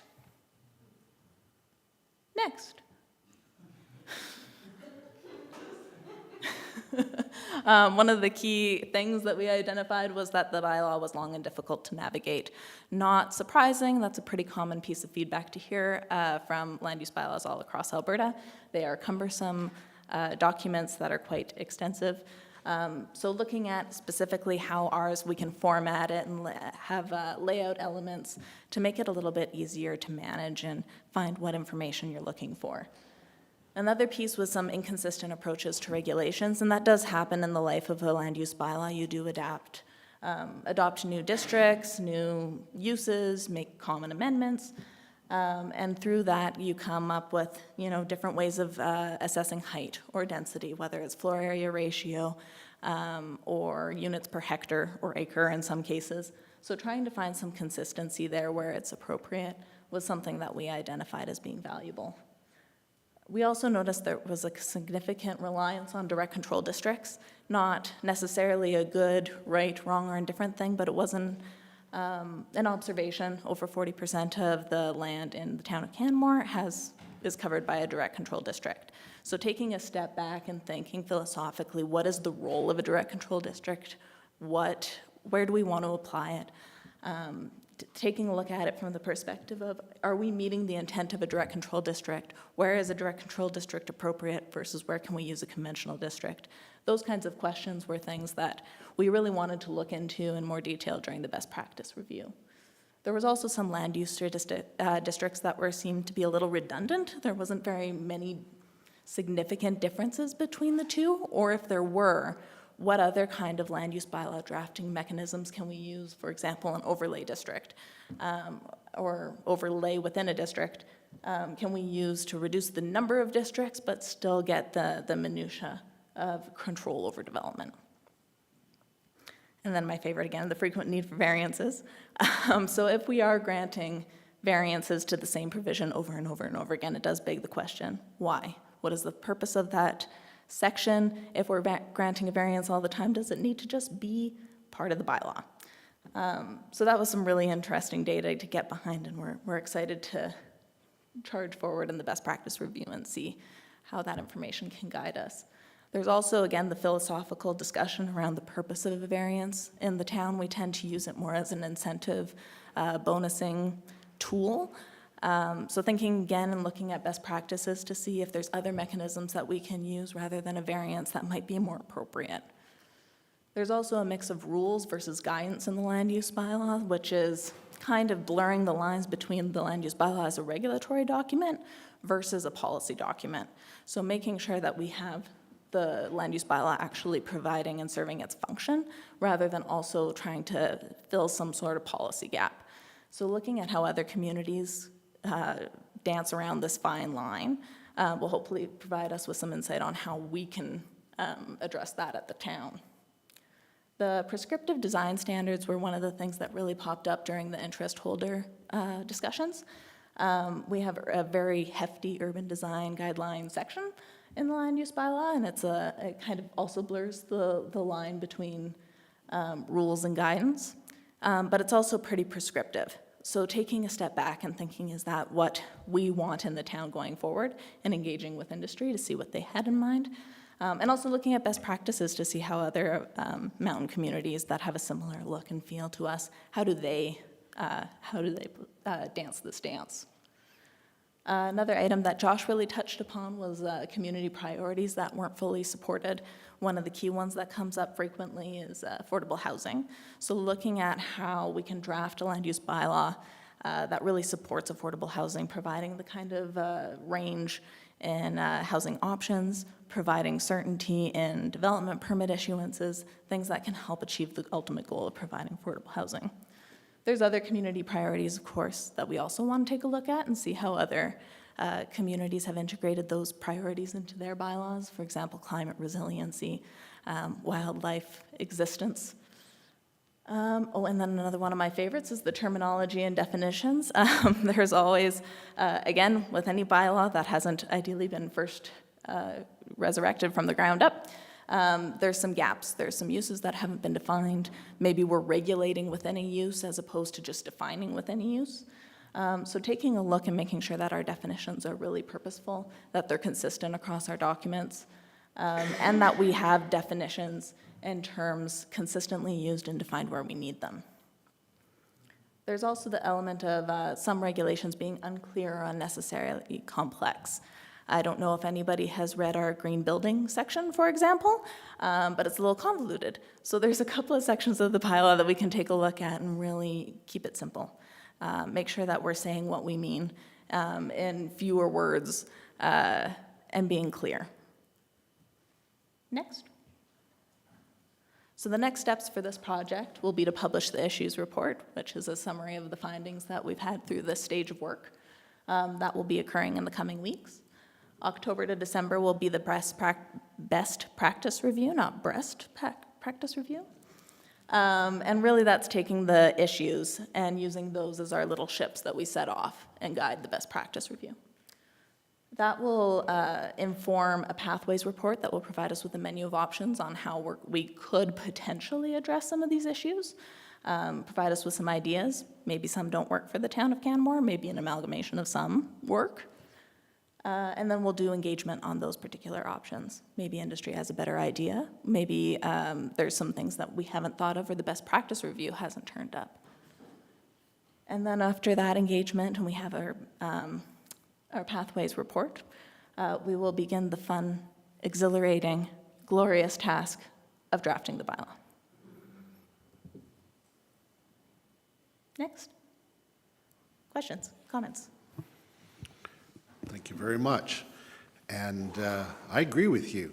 This is actually very exciting because this is a fundamental piece of the municipal puzzle. And to make these improvements is really something I'm looking forward to hopefully being a part of. So thank you to you both for your presentation and for outlining how this very large piece of work is going to be done. And I'll now open it up to questions. Councillor McCallum. Thank you, Your Worship, and thank you for your presentation. I will not be here to approve it, but I'm very excited to see this finally come full in a fulsome way. We have done some patchwork over the years to try to fix and improve certain parts of the land use bylaw, but we've always struggled to move forward and do a complete rewrite, which is a massive job, as you have articulated, and I am grateful for you to take on this work because it is very important. I do have a couple of questions. Firstly, around engagement, you stated at the beginning of your presentation that you have done some interest holder workshops already. Who were those interest holder workshops with, and were people that weren't necessarily a part of the UDI or BODA here locally? How were they invited to participate? Josh, I'll defer to you on this question. Sure. Yeah, thank you. Happy to answer that. That's a great question, Councillor. So we basically got together as a group collectively, so all the staff that work with the bylaw, that work with reviews and permitting and approvals, and identified a pretty massive interest holder list. It was cast pretty wide, so over 100 possible interest holders were identified, covering everything from developers to designers to nonprofit groups to green building specialists to sign manufacturers. And then beyond that, we also cast the net open. There's an open opportunity to extend those invitations to others in case we missed any. So we, of course, acknowledge the function of BODA and see them as a useful resource in this project to make sure we're engaging with them. But then we are going beyond that as well, acknowledging that not everyone is captured in just that one single group or represented by them. And we do need to engage industry far beyond that as well, including other developers, builders, and architects that are not a part of that membership. Perfect, thank you. So if somebody who wasn't able to be part of that original group wanted to be able to give some additional feedback in gaps or parts of the bylaw that exists now that are silent on certain matters, how would they do that? Yeah, they can reach out to Jenica and I, of course, but we do have a project webpage that is up and will be up for the duration of the project. And now that we're starting to get a little bit more towards the dedicated engagement phase of the project, we also have the My Canmore page going live, and there will be information on there about how they can participate and be involved in those interest holder sessions. Awesome, thank you. My next question is around the comment about, well, there are two items around DC districts, of which we have many, and the paring down of uses within the land use itself. And in my experience, the reason why DC districts are created is because people want to do something special that isn't described in any of the land use districts that exist. So how are you going to marry those two concepts of wanting to do things that are different but paring down on the existing land use? Is it more about duplication of land uses that have similar parameters but maybe a slightly different name? Is that what we're talking about, or are we talking about literally, I'm just thinking about Calgary and just like the townhouse conceptual, how that was a use that just didn't exist and it didn't allow people to build a townhouse in the city of Calgary. And I'm just wondering if there is an ability to marry those two concepts. I think I can take this one, Josh.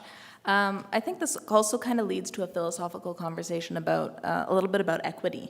So one of the things about a direct control district, and really the intent of it under the MGA, is you're trying to adapt to a specific kind of site constraint that a district wouldn't any other district wouldn't apply. Right. For some like site-specific reason, right?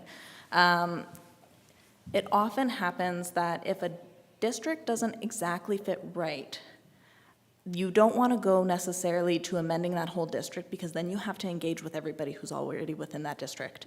So that's really more for administrative and engagement purposes. That's often why direct control districts seem like the best option, because then you don't have to engage the rest of the community. It's our specific thing. We want to add one typology of townhouse. But then it kind of, when we get to a rewrite situation, we can look back and say, this is a great typology. Why does it only exist in this district? In a DC as opposed to a new district, Yes. right? that can And be from an equity duplicated. perspective, why does only this property owner get this typology? Is there something specific about this property? Or is it just not, we didn't include it in the rest of the districts? So to some degree, I think there will be a case of, there's something very specific that we, and by we, I mean council, wants to regulate. And a direct control district is the perfect avenue to go about that. But there's some cases where this could be a conventional district that could be applied to multiple other places. So it doesn't need to be a direct control district. And this is a great time to go through that exercise. Fantastic. And one last question, Your Worship.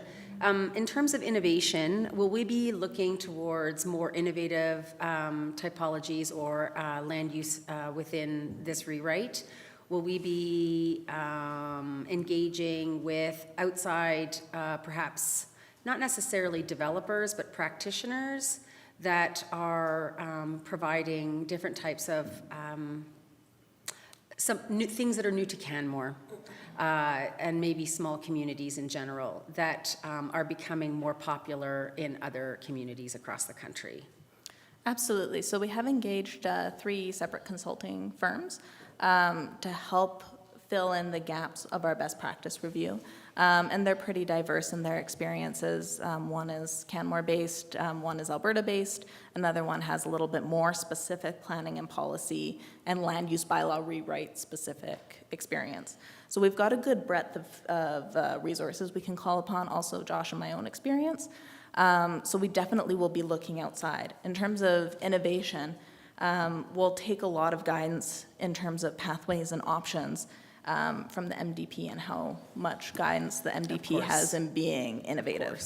But absolutely, I think this is the perfect opportunity to look at how other communities regulate development and where can we pull things in that are really working and suit the town and ultimately help us guide the community in town where we want it to be, the big we.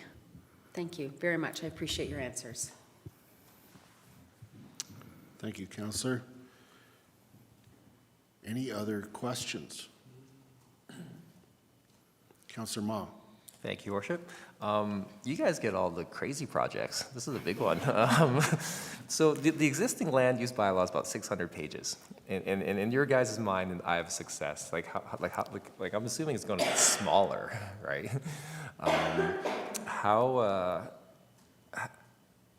are you able to take like new philosophy and approach and blend it into like the prior land use into like a new document that will be ever more succinct and user friendly? Like I think that's such an interesting challenge. Yeah. Absolutely. The commercial Charmin Ultra, less is more, comes to mind. However, in some cases, it's not about necessarily a page as a metric. So we may want to utilize more white space. I think the usability of the document and the clarity of the document is more important than its length. For sure. Utilizing tables, graphics, those sorts of elements will really help in the application of the document. I think those are our metrics for success rather than the length of a PDF, if that makes sense. Absolutely. But it will be fun. Okay.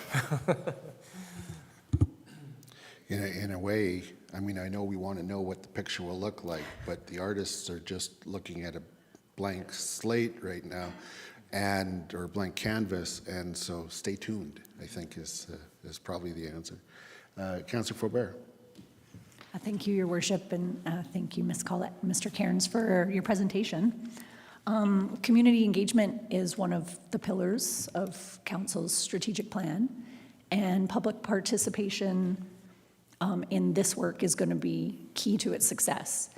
Can you maybe help me understand a bit more context around the different approaches to public participation you might use with groups like the public in general, council, or the next council, and then interest holders, and where, if we're consulting, involving, collaborating, and where we fall on the spectrum? Thank you. Jenica, would you like me to take that one? Okay, absolutely. So I do think throughout this process, the magnitude and the level with which you engage different interest holders is going to change. And from past experience, when you get even into the drafting piece, questions may emerge where you say, we need more engagement, we need more, we need to bring in a very specific group of people, we need to bring in the public. That may emerge, and so the engagement piece might change a little bit over time, and I think we're flexible to be able to do that, to pivot, depending on what the needs of the project are and filling in the gaps. The way we engage the public will definitely be different than the way that we engage interest holders and people who work at a very technical level with the bylaw. With the public in general, it will be very much looking at what are the key pieces that they may be most interested in, while also providing them with a venue to be able to share their thoughts and opinions, who may be more keen and want to go into more detail with the bylaw. And I think that's really where our webpage really plays a prominent role, as being able to cast the net really wide. And then when we go out, we're asking very specific questions. Not everyone's going to have the same experience with the land use bylaw. Someone may really care about where they put their shed. So we may need to have a conversation with the community very specifically about accessory buildings and secondary suites. And that may matter more to the average person than it does to large-scale developers. And I think we're going to identify what those questions are more so when we get into the best practice review and when we get into the actual drafting. So it will evolve and change based on what the needs are. But I imagine we will use our website as our big net and then focus on specific things as we go. I hope that helps. It seems like a really excellent opportunity to increase awareness and knowledge in the community around what the land use bylaw does as well. And then I had another question, and I think it escaped my brain already.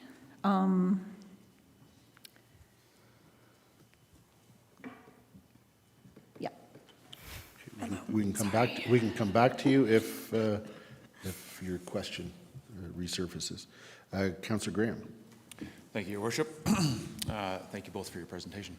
I think Connect Downtown was one of our finer moments in the last term regarding engagement and how we went about that process.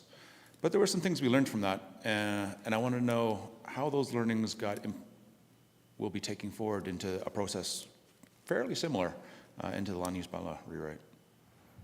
Josh, that one's for you. Yeah, thank you. Yeah, I think so. There's a clear reference there. Yeah, thanks, Councillor Graham. It's a good question, and I think I don't want to put the cart before the horse here too much, where we haven't gotten into those really large public-focused engagement periods yet. So that work is still to come. Surely lessons learned through the Connect Downtown engagement, both on the positive and the negative. And I do think, though, on the positive side, we will try to build off some of those things. I mean, a land use bylaw is a highly technical, detailed document, and it's probably safe to say the vast majority of the public will never look at it, view it online, or ever read a single paragraph of it, even though it, of course, does shape development and everyday life in Canmore.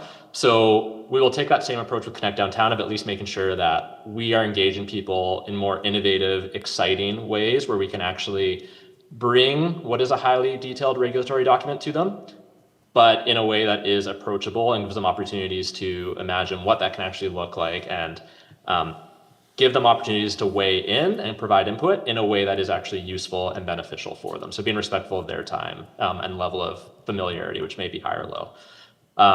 So we'll take that approach to this project as well. It may mean in certain places of engagement, it is a little bit more detailed and the conversations are a little bit more drier and regulatory, but in general, it'll be about also imagining what should Canmore look like?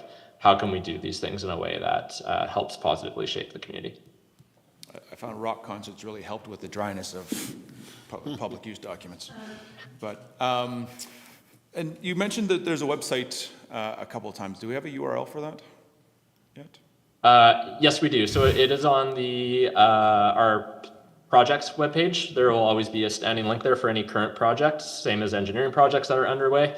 And we have a My Canmore page that's been shared with interest holders who we're doing the engagement with, and that will be going public imminently since we're now getting a little bit more towards the public-facing phase of the project and engagement. So residents will be able to find that on the mycanmore.ca URL momentarily. Sounds good. I look forward to sharing that. Thank you. Thank you. Any other questions?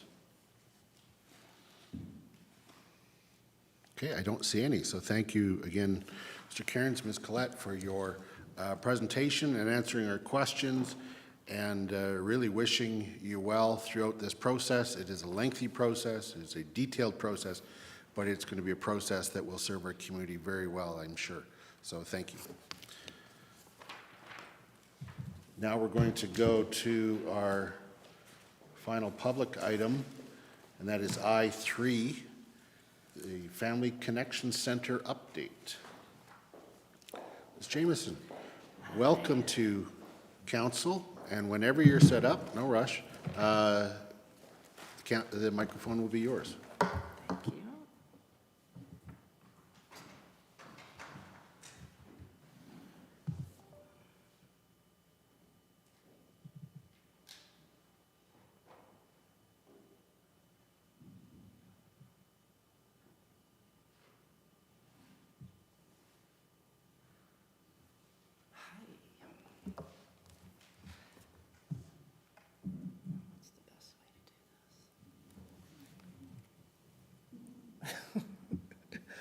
One moment, please.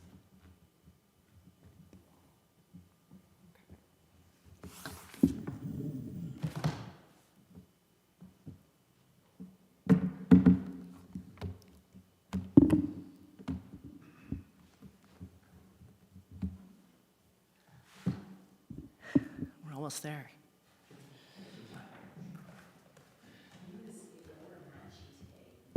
What's that? We planned it. Just before I get into it, I just wanted to say thank you, Mayor Krausert and councillors, for having me on the agenda today. It is my pleasure to offer you an update on the Family Connection Center. And I also just wanted to say, as a citizen, thank you to Councillor McCallum for your creativity and your commitment. Fantastic. And happy Pride Week. Here's our short agenda. We are going to talk a bit about our Family Connection Center mission, our background, services, community partners, what's new, what's next, and a little time for questions. And can you hear me all right? Okay. Just holler if I miss the mic. Okay. So the Family Connection Center is a place where families can come to ask questions, inquire about supports or services available, and be able to feel that they can get what they need when they need it. Some of these needs can be met through one of our educational programs, a single workshop, or individual solution-focused counseling supports, to simple connection through a drop-in program or referral to another aligned service. And we are affordable because everything we offer is free. So how did we get here? We weren't always the Family Connection Center. In 2020, the space we occupy behind us in the Senior Center building was the ParentLink program, providing important connection, education, and drop-in services for families with young children aged 0 to 6. Following the ending of the provincial ParentLink funding in 2020, a new model, the Family Resource Network, or FRN, was created. The Family Resource Network is a provincial initiative within the Children and Family Services Ministry. The Community Social Development Team was successful in gaining FRN funding through that expression of interest. We were not successful in accessing funding for the Social Connection Specialist Program and services through that EOI. The Council of the Day understood that funding that social connection service to community was critical and has supported it since that time. The Family Resource Network has a service framework attached to the provincial grant that we as grant recipients and service providers must meet. And we do that through providing a great service to community and reporting on our outcomes and impact to community, in addition to our financial reporting back to the province twice a year. I think of note is that the Family Resource Network grant is contingent on a significantly broader set of outcomes and service expectations. It's broader in scope than the ParentLink program, which focused on prevention and education services. Agencies within the FRN program deliver prevention to early intervention services and supports for children and youth aged 0 to 18 and their families. So although the scope of the program has been expanded, the associated funding was not. The Family Resource Network structure. Canmore's FRN serves as the hub for the Bow Valley Resource Network. And that includes our own spokes and our regional spokes. And that includes the town of Banff and Closer to Home, which is a Calgary-based organization that offers in-home support services to Bow Valley residents. As the hub, Canmore receives provincial funding to guide the regional network and connect residents to appropriate services across the Bow Valley. There are over 70 FRNs across the province. So finally, what is the Family Connection Center? So the Family Connection Center is our municipal program that receives funding from the provincial government through the FRN agreement and the town of Canmore to serve children, youth, and families.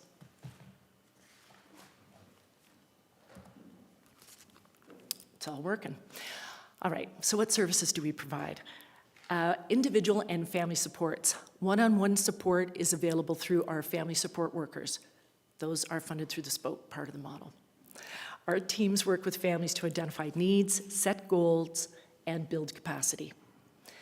This free service is available to all Bow Valley families, either virtually or in person. Children and youth programs. Children benefit from developing a solid foundation in the early years. The Family Connection Center can help them build that foundation with programs focused on early development and learning, social and emotional support, and community.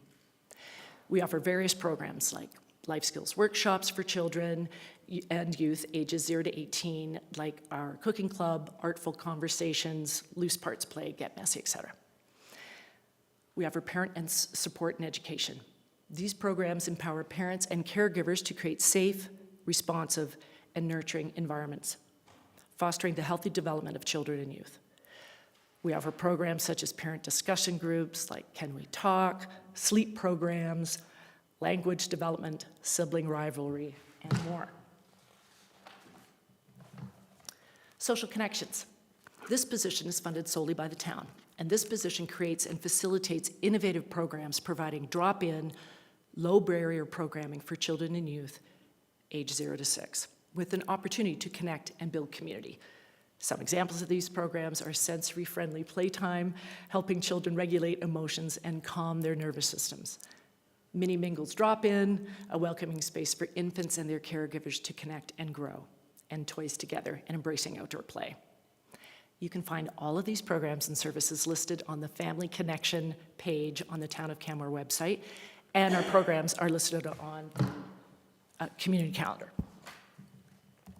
A little bit about referrals. So this graph will illustrate what I'm about to say. So there is a continued and growing need for prevention and early intervention services offered through the Family Connection Center. Families come to us for a wide range of reasons, and we're committed to meeting them where they are at. Through our programs, we actively support parents and caregivers in building their knowledge of parenting and child development, assessing help, accessing help through challenging times, and fostering meaningful social connections. In addition to these core services, we respond to the increasing demand for support with housing, food security, and childcare. The Family Connection Center often serves as a trusted first point of contact, providing individuals and families with vital information and referrals to other community organizations and resources. Overall, we've seen an increase in percentage of participants across our programs and services. One more graph to keep you on your toes. All right, so this first graph shows the one-year jump in both internal and external referrals between the months of October and March. So internal referrals are the referrals we share with our within our Bow Valley Family Resource Network. So that's hub work. So they're assessing what are the needs, referring to the different spokes in the network. External referrals, and we do a number of those on the daily, are any referrals we make to outside organizations, which could be our own FCSS here, the YWCA, Recovery Alberta, school counselors, the food bank. So you can see that both internal and external referrals jumped significantly in 1 year, and we continue to see an upswing in people accessing our supports and services. The second graph shows an increase in our municipally funded social connection programs. There are significant leaps in how many people are walking through our doors to gain access to our drop-in programs. In 2024-25, more social connection programs were offered in the community, such as Embracing Outdoor Play and Wilderness Wanderers.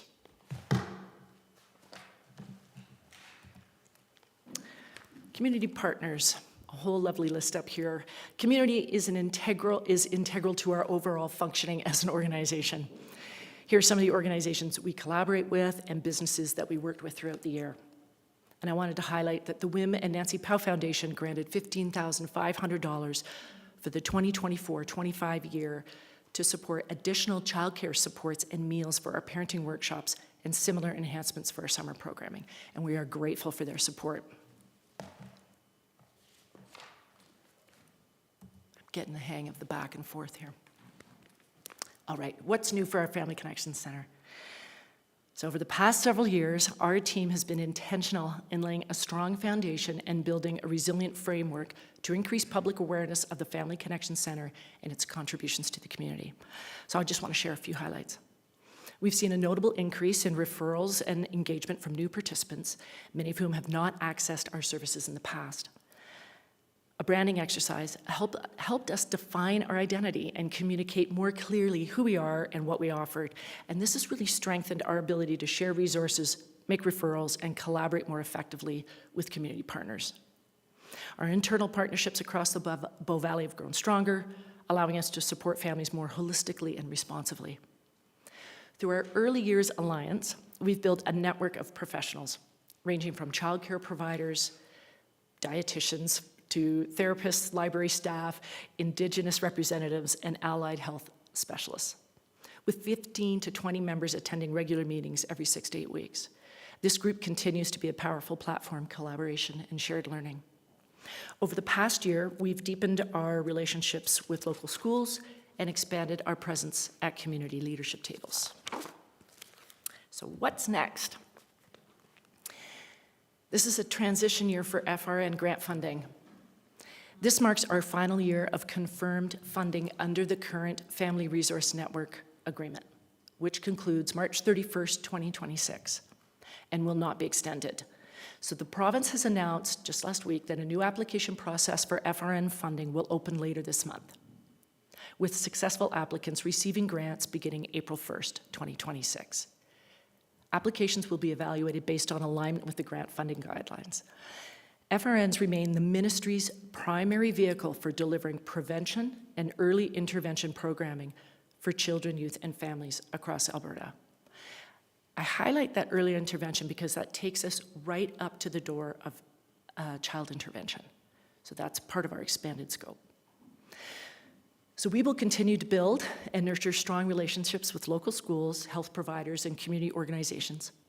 Collaboration is central to our work, and we remain committed to exploring innovative partnerships that help us close service gaps and foster meaningful connection to better support the citizens in our valley. We want to increase our visibility and awareness of our programs and services to continually enhance our reach and impact. And we want to continue to enhance our physical space, creating a warm, welcoming space for all ages and stages that we serve. I would be remiss if I didn't end with a couple of quotes because they're too good not to share. All right. When we moved to Canmore for the first few months postpartum, I struggled so much. I felt so alone and isolated. I thought moving to Canmore was a mistake. Within days of coming to the Family Connection Center, I felt welcomed and at home. Our world opened up. Words cannot express how grateful we are. Another, it's been wonderful to know that no matter how tired and overwhelmed I was, there was always a kind and safe space to go with hot coffee. Thank you for your time, and I welcome your questions and feedback.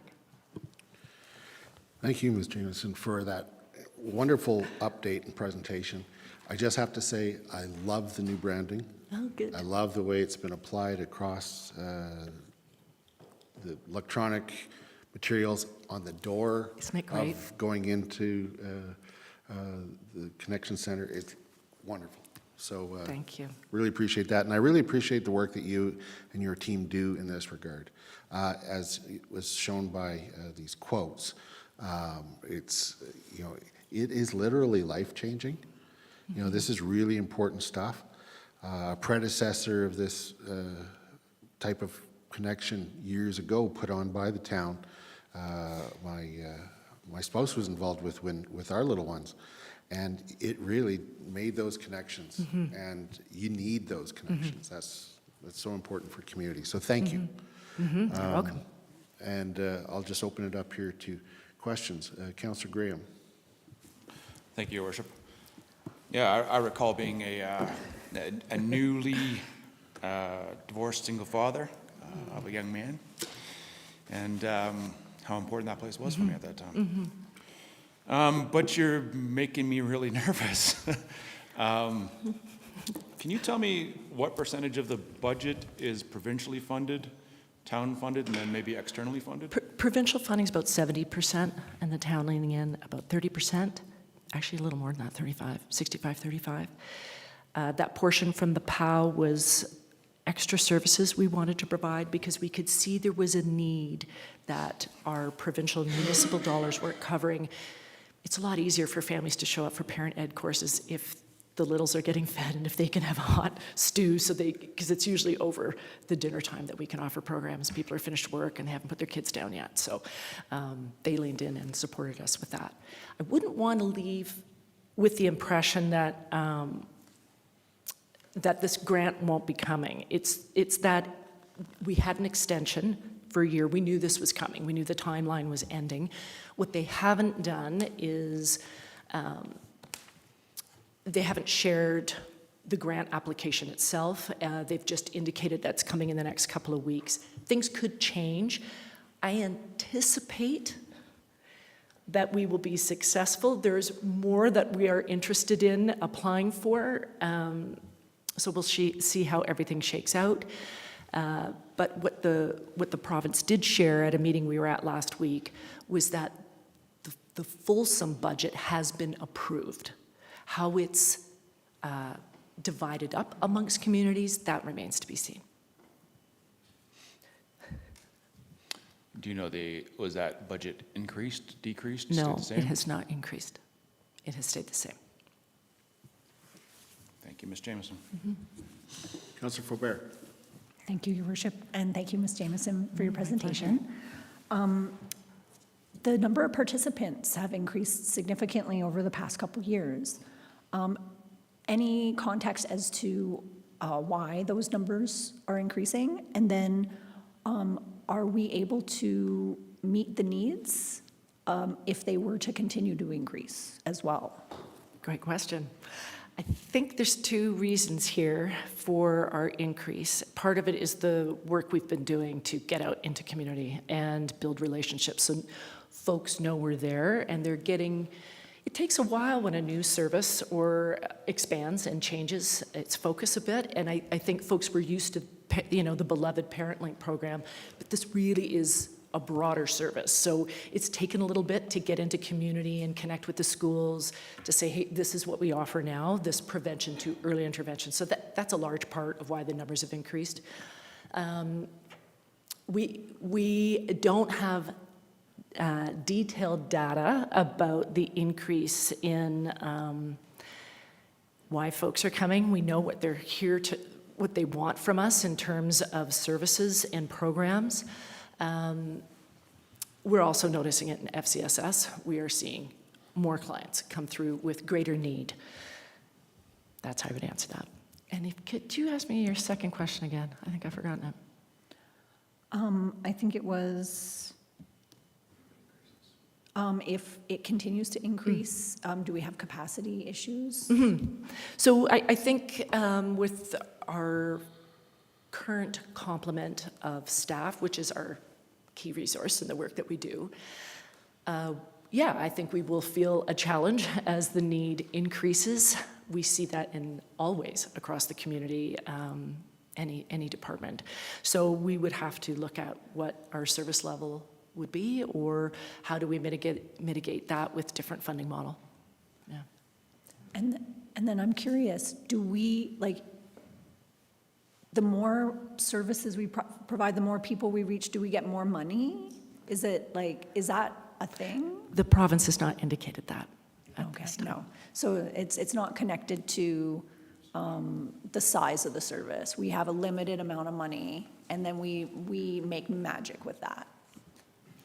I think that's a good statement. Okay, thank you. Councillor Mara. Thank you. I wasn't expecting next. I commend you for the awareness part. I think a lot of people, when they look for things, they're not looking deep enough, but if it's in front of them, it's like, oh, this is available to me. So I commend your department on that. Thank you. And also when it comes to funding, I noticed we cover a broad area. Does the province take into consideration like the population of the MD increasing? Does that play into any funding, or it's just, how do they give us the funding? Well, through the process, different communities, so municipalities will apply, everything from Calgary to Edmonton to Barhead, like every community applies, as does not-for-profits serving children, youth, and families. So in Cochrane, you'll have Boys and Girls Club applying. In Calgary, you'll have,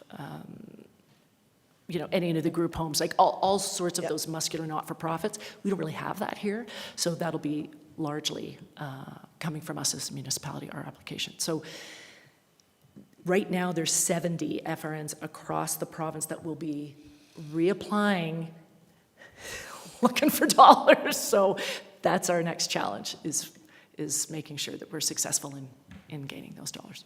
Great, thank you, and thank you for the work again. You're welcome. Dr. Cottle, you wanted to add something? Yeah, just to add to what Ms. Jamieson said, I believe the province just has a pot of money. There's not a population formula. They just have a budget, and then based on all those proposals, they divvy up the pot that they have. And I don't know that population is, so it doesn't increase necessarily by population. Thank you. Councillor McCallum. Thank you, Your Worship, and thank you for your presentation, Ms. Jameson. The playroom was a place that I spent a lot of time with my kids, and shamelessly campaigned in 2010 with an 18-month-old strapped to my back and a 4-year-old at my hip. So I was devastated when it changed in 2020, especially at the beginning of the pandemic. And my question is really around the differences in funding. So previously, when we were the parent link, we were embedded with Banff and the MD of Bighorn and Minithini. I think we had a satellite that was starting up there as well. And that was a certain budget amount. And that was 0 to 6. And so now we serve 0 to 18. What is the difference in the two budgets? Because I know that the 0 to 18 budget is less than the 0 to 6 budget, and I can't remember what the delta is. Well, the actual number I will have to get back to you on, but how it works, back to that hub and spoke. Yeah. It takes it's an interesting way of working it. So Canmore was successful in getting the hub funding, which is another way of looking at it is really administration across the network.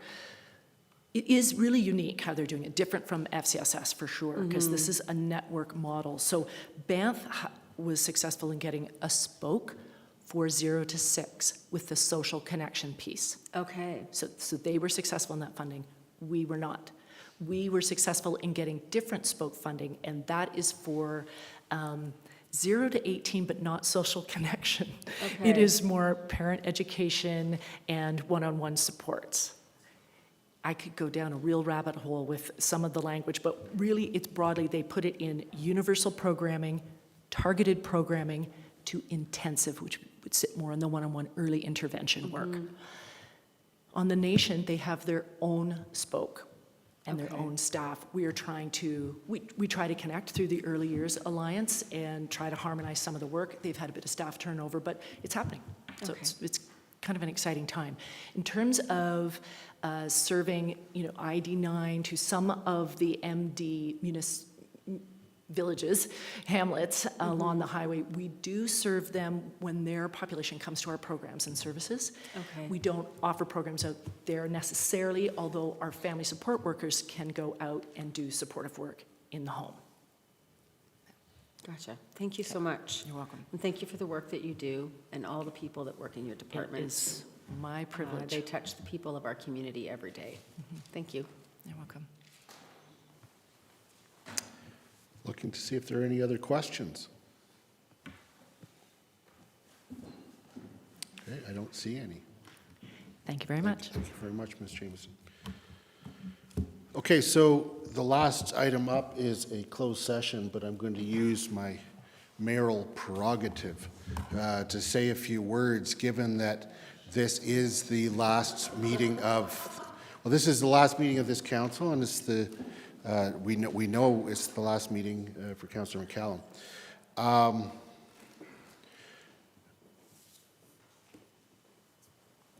Looking back at this term, I just have to say how proud I am of this council. We covered a lot of ground. We incorporated a lot of new. We have taken what also was and expanded. And we've really put our stamp on this term. And I'm going to deal with a few of those. We have what I have called as a couple of existential threats to our community. One is around affordability and housing, and the other one is around emergency preparedness, especially wildfire mitigation. These are massive threats to our community, and this council has taken them on head on. In the realms of housing and affordability, one of the first things we did, in fact, it was the first thing that we really did that was outside of what was being recommended to us, and that was bringing the Palliser Trail Area Structure Plan forward. And of course, that includes 1,300 units of housing, and at least 1,000 of which must be non-market. We've seen things that are coming down now because of that. The 100 Palliser had its breaking ground, and 144 units of rental markets just across the road. The other half of the Mustache lands will be breaking ground soon, and that's 270 units in non-market rental units. We've seen the CRPS, LGMS, ASP, and I just wanted to get one more of those out there. That's going to be breaking ground soon, and of those 120 units, there's 40 of which will be non-market, either employee or rental, or ownership, I should say. We have Spring Creek Manor, which is 154 beds of staff accommodation.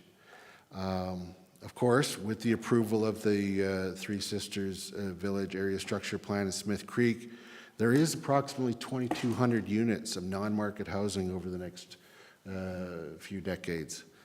And that adds to the mix coming from the private sector. We expanded the affordability program to benefit many more families. We increased public transit, which was an increased frequency of some routes, but added a whole new full-time route in Canmore. We have CCH is building, it was called 205 Stewart Creek Rise, and now it's Ptarmigan Point. That's 18 units of non-market ownership townhouses.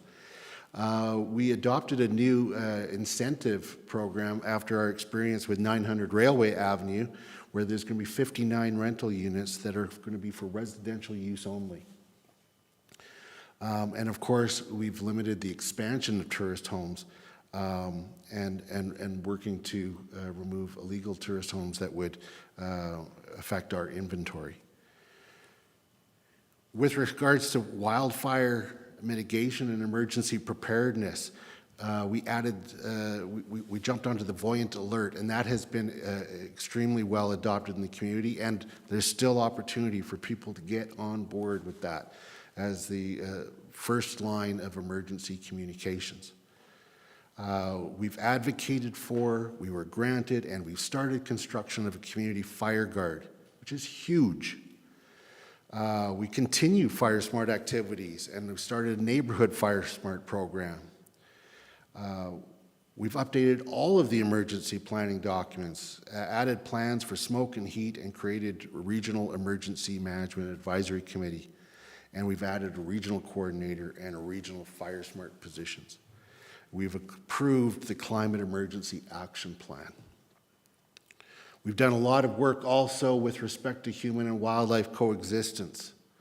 We've rebooted along with Banff and the province of Alberta, rebooted the Human Wildlife Coexistence Roundtable and the Technical Working Group. We really upped the game with regards to wildlife attractants and trying to cut down on them, especially with regards to fruit tree removal and replacement, and really looking at town lands in a different way, and really making sure that those are being cleared of attractants as well.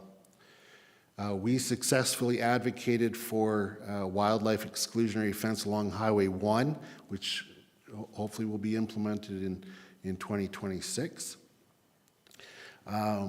We've approved the Human Wildlife Coexistence Action Plan, and we toughened up the wildlife attractants rules, the animal controls, and commercial waste.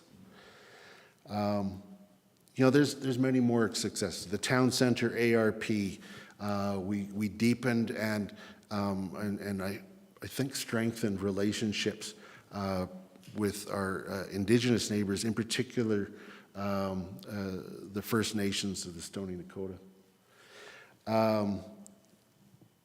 And we've been really participating in a broader network in the Bow Valley and across the province for advocacy. And we've also done a lot of advocacy work at the province. Our governance work, we've had an expert come in and review and found that we are in very good shape, and we made some tweaks based on their recommendations.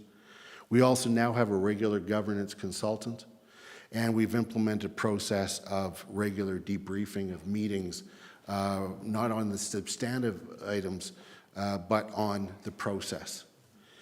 And of course, I'd be remiss if I didn't mention the livability tax program, because that was a singular, massive lift that was a long time coming. And a long time coming, and not that necessarily that we needed this particular option, but we've been going through options to deal with our housing affordability issues, and finding that only non-market has remained affordable over a period of time. The question then becomes, how do we afford it? And we don't have tools available to us. We've been advocating for decades about some form of a resort municipality status or a tourism-based community status that would hopefully have some funding mechanism attached to it. Because of where the heavy lift and the courage that it took to implement a very, very hard decision with the livability tax program, we are now going to be going into what I foresee as some hopefully very productive and collaborative discussions with the province around tools and what tools can meet our very unique situation here. According to Alberta statistics and working with Statistics Canada, Canmore is clearly an outlier in what we are facing here with regards to the cost of our housing and what that means for our residents, then combine that with being a tourism-based community, we have very specific needs. And because of that, we need very specific solutions. So if I find myself back at this table after October 20th, I certainly will be pursuing that. And of course, the whole time, everything that we've done, it's always been through the lens of what is in the best interests of the community as a whole. And so I thank you for listening to all of that, but I think it's very important that we take a moment in time to take a look at what this council has done. And I'd be also remiss if not to indicate the incredible working relationship that we have with administration. Administration has been incredible to work with, to implement the direction that we've provided, and on a very, very tight budget. We also, despite the fact that 25% of every dollar that we spend goes to tourist facing, we are able to keep our taxes within the norm or within the average of our competitors and comparables. And so that's quite a task, and we are there. So I wanted to say that. I also wanted to recognize that, well, 6 of us, this may be our final council meeting because we don't know until after the election. We do know, Councillor McCallum, that it's your final council meeting. And we do know, Deputy Mayor McCallum, as you are right now, that you have served for 15 years. And that's 4 terms, 4 successful elections. And we know, like very few do, because very few get the privilege of being at this table, how much hard work that is, and the wide array of issues that you have to deal with and become conversant in. And you know how this is not any old part-time job. This is a job that the actual hours are at times full-time, but the time that you're on duty is 24/7. You can't go to the grocery store or walk down a path or down the street without being on. We don't leave work. In fact, when we leave this dais where we do a lot of our work, we then are in the workplace, which is our community, all the time. I just wanted to note that over your tenure, and I'm just going to note a few of them here, you helped move the needle on many things. We had a new MDP that was a major part of your work. You were a major force within Bow Valley Regional Housing and the new build that was there. The expansion of transit regionally and then to locally, from what it originally started as, you were a big part of making that lift. CCH growth and leadership and expansion, you were there with your hand in that the whole time over the last 15 years. There's been redesigns of the community from the Bow Valley Trail ARP, especially some work around in TP Town, Palliser Trail ARP, the town center. And I could go on and on and on. I want to appreciate you for your diligence. You always showed up prepared. You never mailed it in. And you were a leader both at the dais and off. You're certainly going to be missed on council. We, I think, have agreed on many things, but not all things. My very first indoctrination on council in 2012, when you were sitting right here and I was sitting right there, and I made a statement with respect to a motion, and your response was, if that's the lettuce you're growing, I'm not eating your salad. And that said, okay, that's the game we're playing. And that helped me up my game, actually. And so, you know, I've appreciated you. Yes, there's also been times when there's been butting heads, but that also comes with the territory, right? I want to say that throughout your tenure, you've always been a force for the average person, working families, people who need to be constantly in our focus as who we're working for, because this is a hard place to make it. And so thank you for that, and thank you for your time here. I would just like to open it up to any other members of council that want to say anything at this time. Yeah. What's that? Yeah.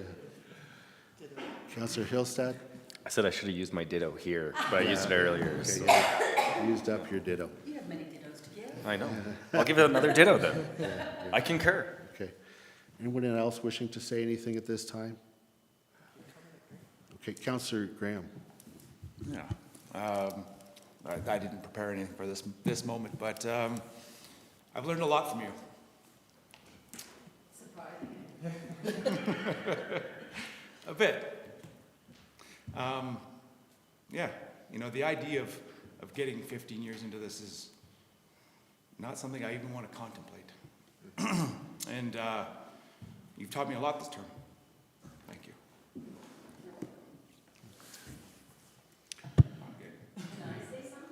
Yeah, we'll get to you in a moment here. Councillor Ma? Yeah, so like my first term, I'm a rookie counselor, and it's pretty daunting when you're up here and you have someone as seasoned and as skilled and just practiced in the role as Councillor McCallum. And you know, I'm sure there's been times we've definitely butted heads, and there's been times I've been like a little bit of afraid of you, but also I think there's also been times as we move through the 4 years, that relationship has changed. But I've always had immense respect. And I think there's a lot of people that travel through this community that have enjoy a lot of benefit that maybe they don't understand that you actually had a huge hand in bringing that forth. And I think that's kind of thankless, but I do know that, you know, you've made a big difference, so thank you. Councillor Mara. Thank you. I didn't have anything prepared either, and I'm not going to say ditto or concur. It's been a pleasure working with you over the last 8 years, and I've learned a lot from you, and I appreciate all the little seeds you've planted along the way to make me think harder on different subjects. So I just appreciate your collaboration, and I want to really appreciate you for taking care of our community for the time you've been on council. Thank you. Councillor Hillstad. You're going to be missed, and I don't know. I don't know. Again, we don't know where anyone's going to be sitting. We won't know for a little bit, but no, just, you know, thank you for all the efforts that you've put into this community, and yeah, I hope that whatever the future brings is awesome, and that you can enjoy some time away from this. And I look forward to you attending public hearings, because it's going to be entertaining. Popcorn Bailey's, friend. Well, I have a couple of things to say, and I wondered if this, I didn't know what today was going to look like at all. But I have to say that I am filled with gratitude today and humility. And serving the people of Canmore for the last 15 years, 4 terms, has been one of the greatest honors of my life. And it's hard to put into words how deeply this community has touched me and how much I have grown and learned while in service. Sean, I remember that moment. I think it was more like, it wasn't about lettuce. I think I said something more like, oh, counselor, you need to get off the cross because somebody else needs the wood. Yeah. And well, that was later. that was 2 years. That was 2 years later. And that Let's got not open me that in one up so again. much trouble, and I'm actually glad for it because I probably shouldn't have said it. But it really speaks to the time I've had to grow up a bit. And I remember sitting here the first time raising my hand in favor of an agenda, and that snapshot's burnt in my memory. And that moment of being able to make a decision, even just as simple as approving an agenda, was so meaningful. But I want to start by recognizing my two beautiful children and their dad, and their love, patience, and humor have been what has got me through most busy days. And at night, the soft cheeks of my kids nursed me through some challenging times. I always knew that my community had my kids back. I remember getting a text one day from Andreas telling me that Sophia had taken her first successful bus ride to school on transit, and it was the first day that we had local Rome transit. And just getting that text, because she was quite young, knowing that everybody had sort of a side eye on them, like they don't like that, but I'm glad for it. My kids are everything, as you all know, to me, and they remind me every day as to why I chose public service, to create a place where people feel like they belong, where the marginalized have agency, and where together we can make positive, hopeful change if we are bold and brave enough. And I feel like this is the boldest and bravest council I've ever sat on, and so I'm grateful to you all. To my community, I thank you for your trust, your voice, your spirit, your energy, and commitment to this town inspires me, and I thank you for your encouragement, your bold ideas, and for challenging me. I'm proud of the steps we've taken together, the things that we've built, the caring community that we've worked so hard to cobble, and the challenges that we've continued to face together through floods, explosion, pandemic. And I would like to also recognize our administration of all the agencies that I've sat on, but particularly the town of Canmore, from waste to facilities to planning to the clerk, and of course our CAO. Your faith in me, your professionalism, passion, and resilience has made all the difference. It's clear how much you all love Canmore, and together we have created a beautiful community and tackled challenging issues. To my fellow councillors and mayor, both that I've served with now and in the before times, I thank you for your camaraderie, debate, and unwavering commitment, and the collective dark sense of humor you need to have to do this job. I have learned a lot from all of you, and I am grateful for the many Tuesdays that we have spent together, making decisions that benefit the whole of our community. And finally, to colleagues across the province and the country, I thank them for collaboration and friendship, and the work that we do with other communities and with other provinces doesn't happen, the work we do doesn't happen in isolation. We need those partnerships and shared vision to move our communities forward. So I've said this in my campaigns over all the years, that Canmore was the town I always wished I had grown up in. And it's been an honor to serve and to learn and to grow with everybody. And while this chapter closes, my heart remains here. It's people and the future we all share. And I know that Canmore's best days are still ahead. And so I'll be cheering you all on from the sidelines. Thank you very much. Thank you, Councillor. And it's probably the last time I'll say that. Well, it's true. And it is going to be strange if I am fortunate enough to be back at this table to not have you there, because in my almost 10 years on council, you have always been on council with me. So you'll be missed. But I would like to leave you with this.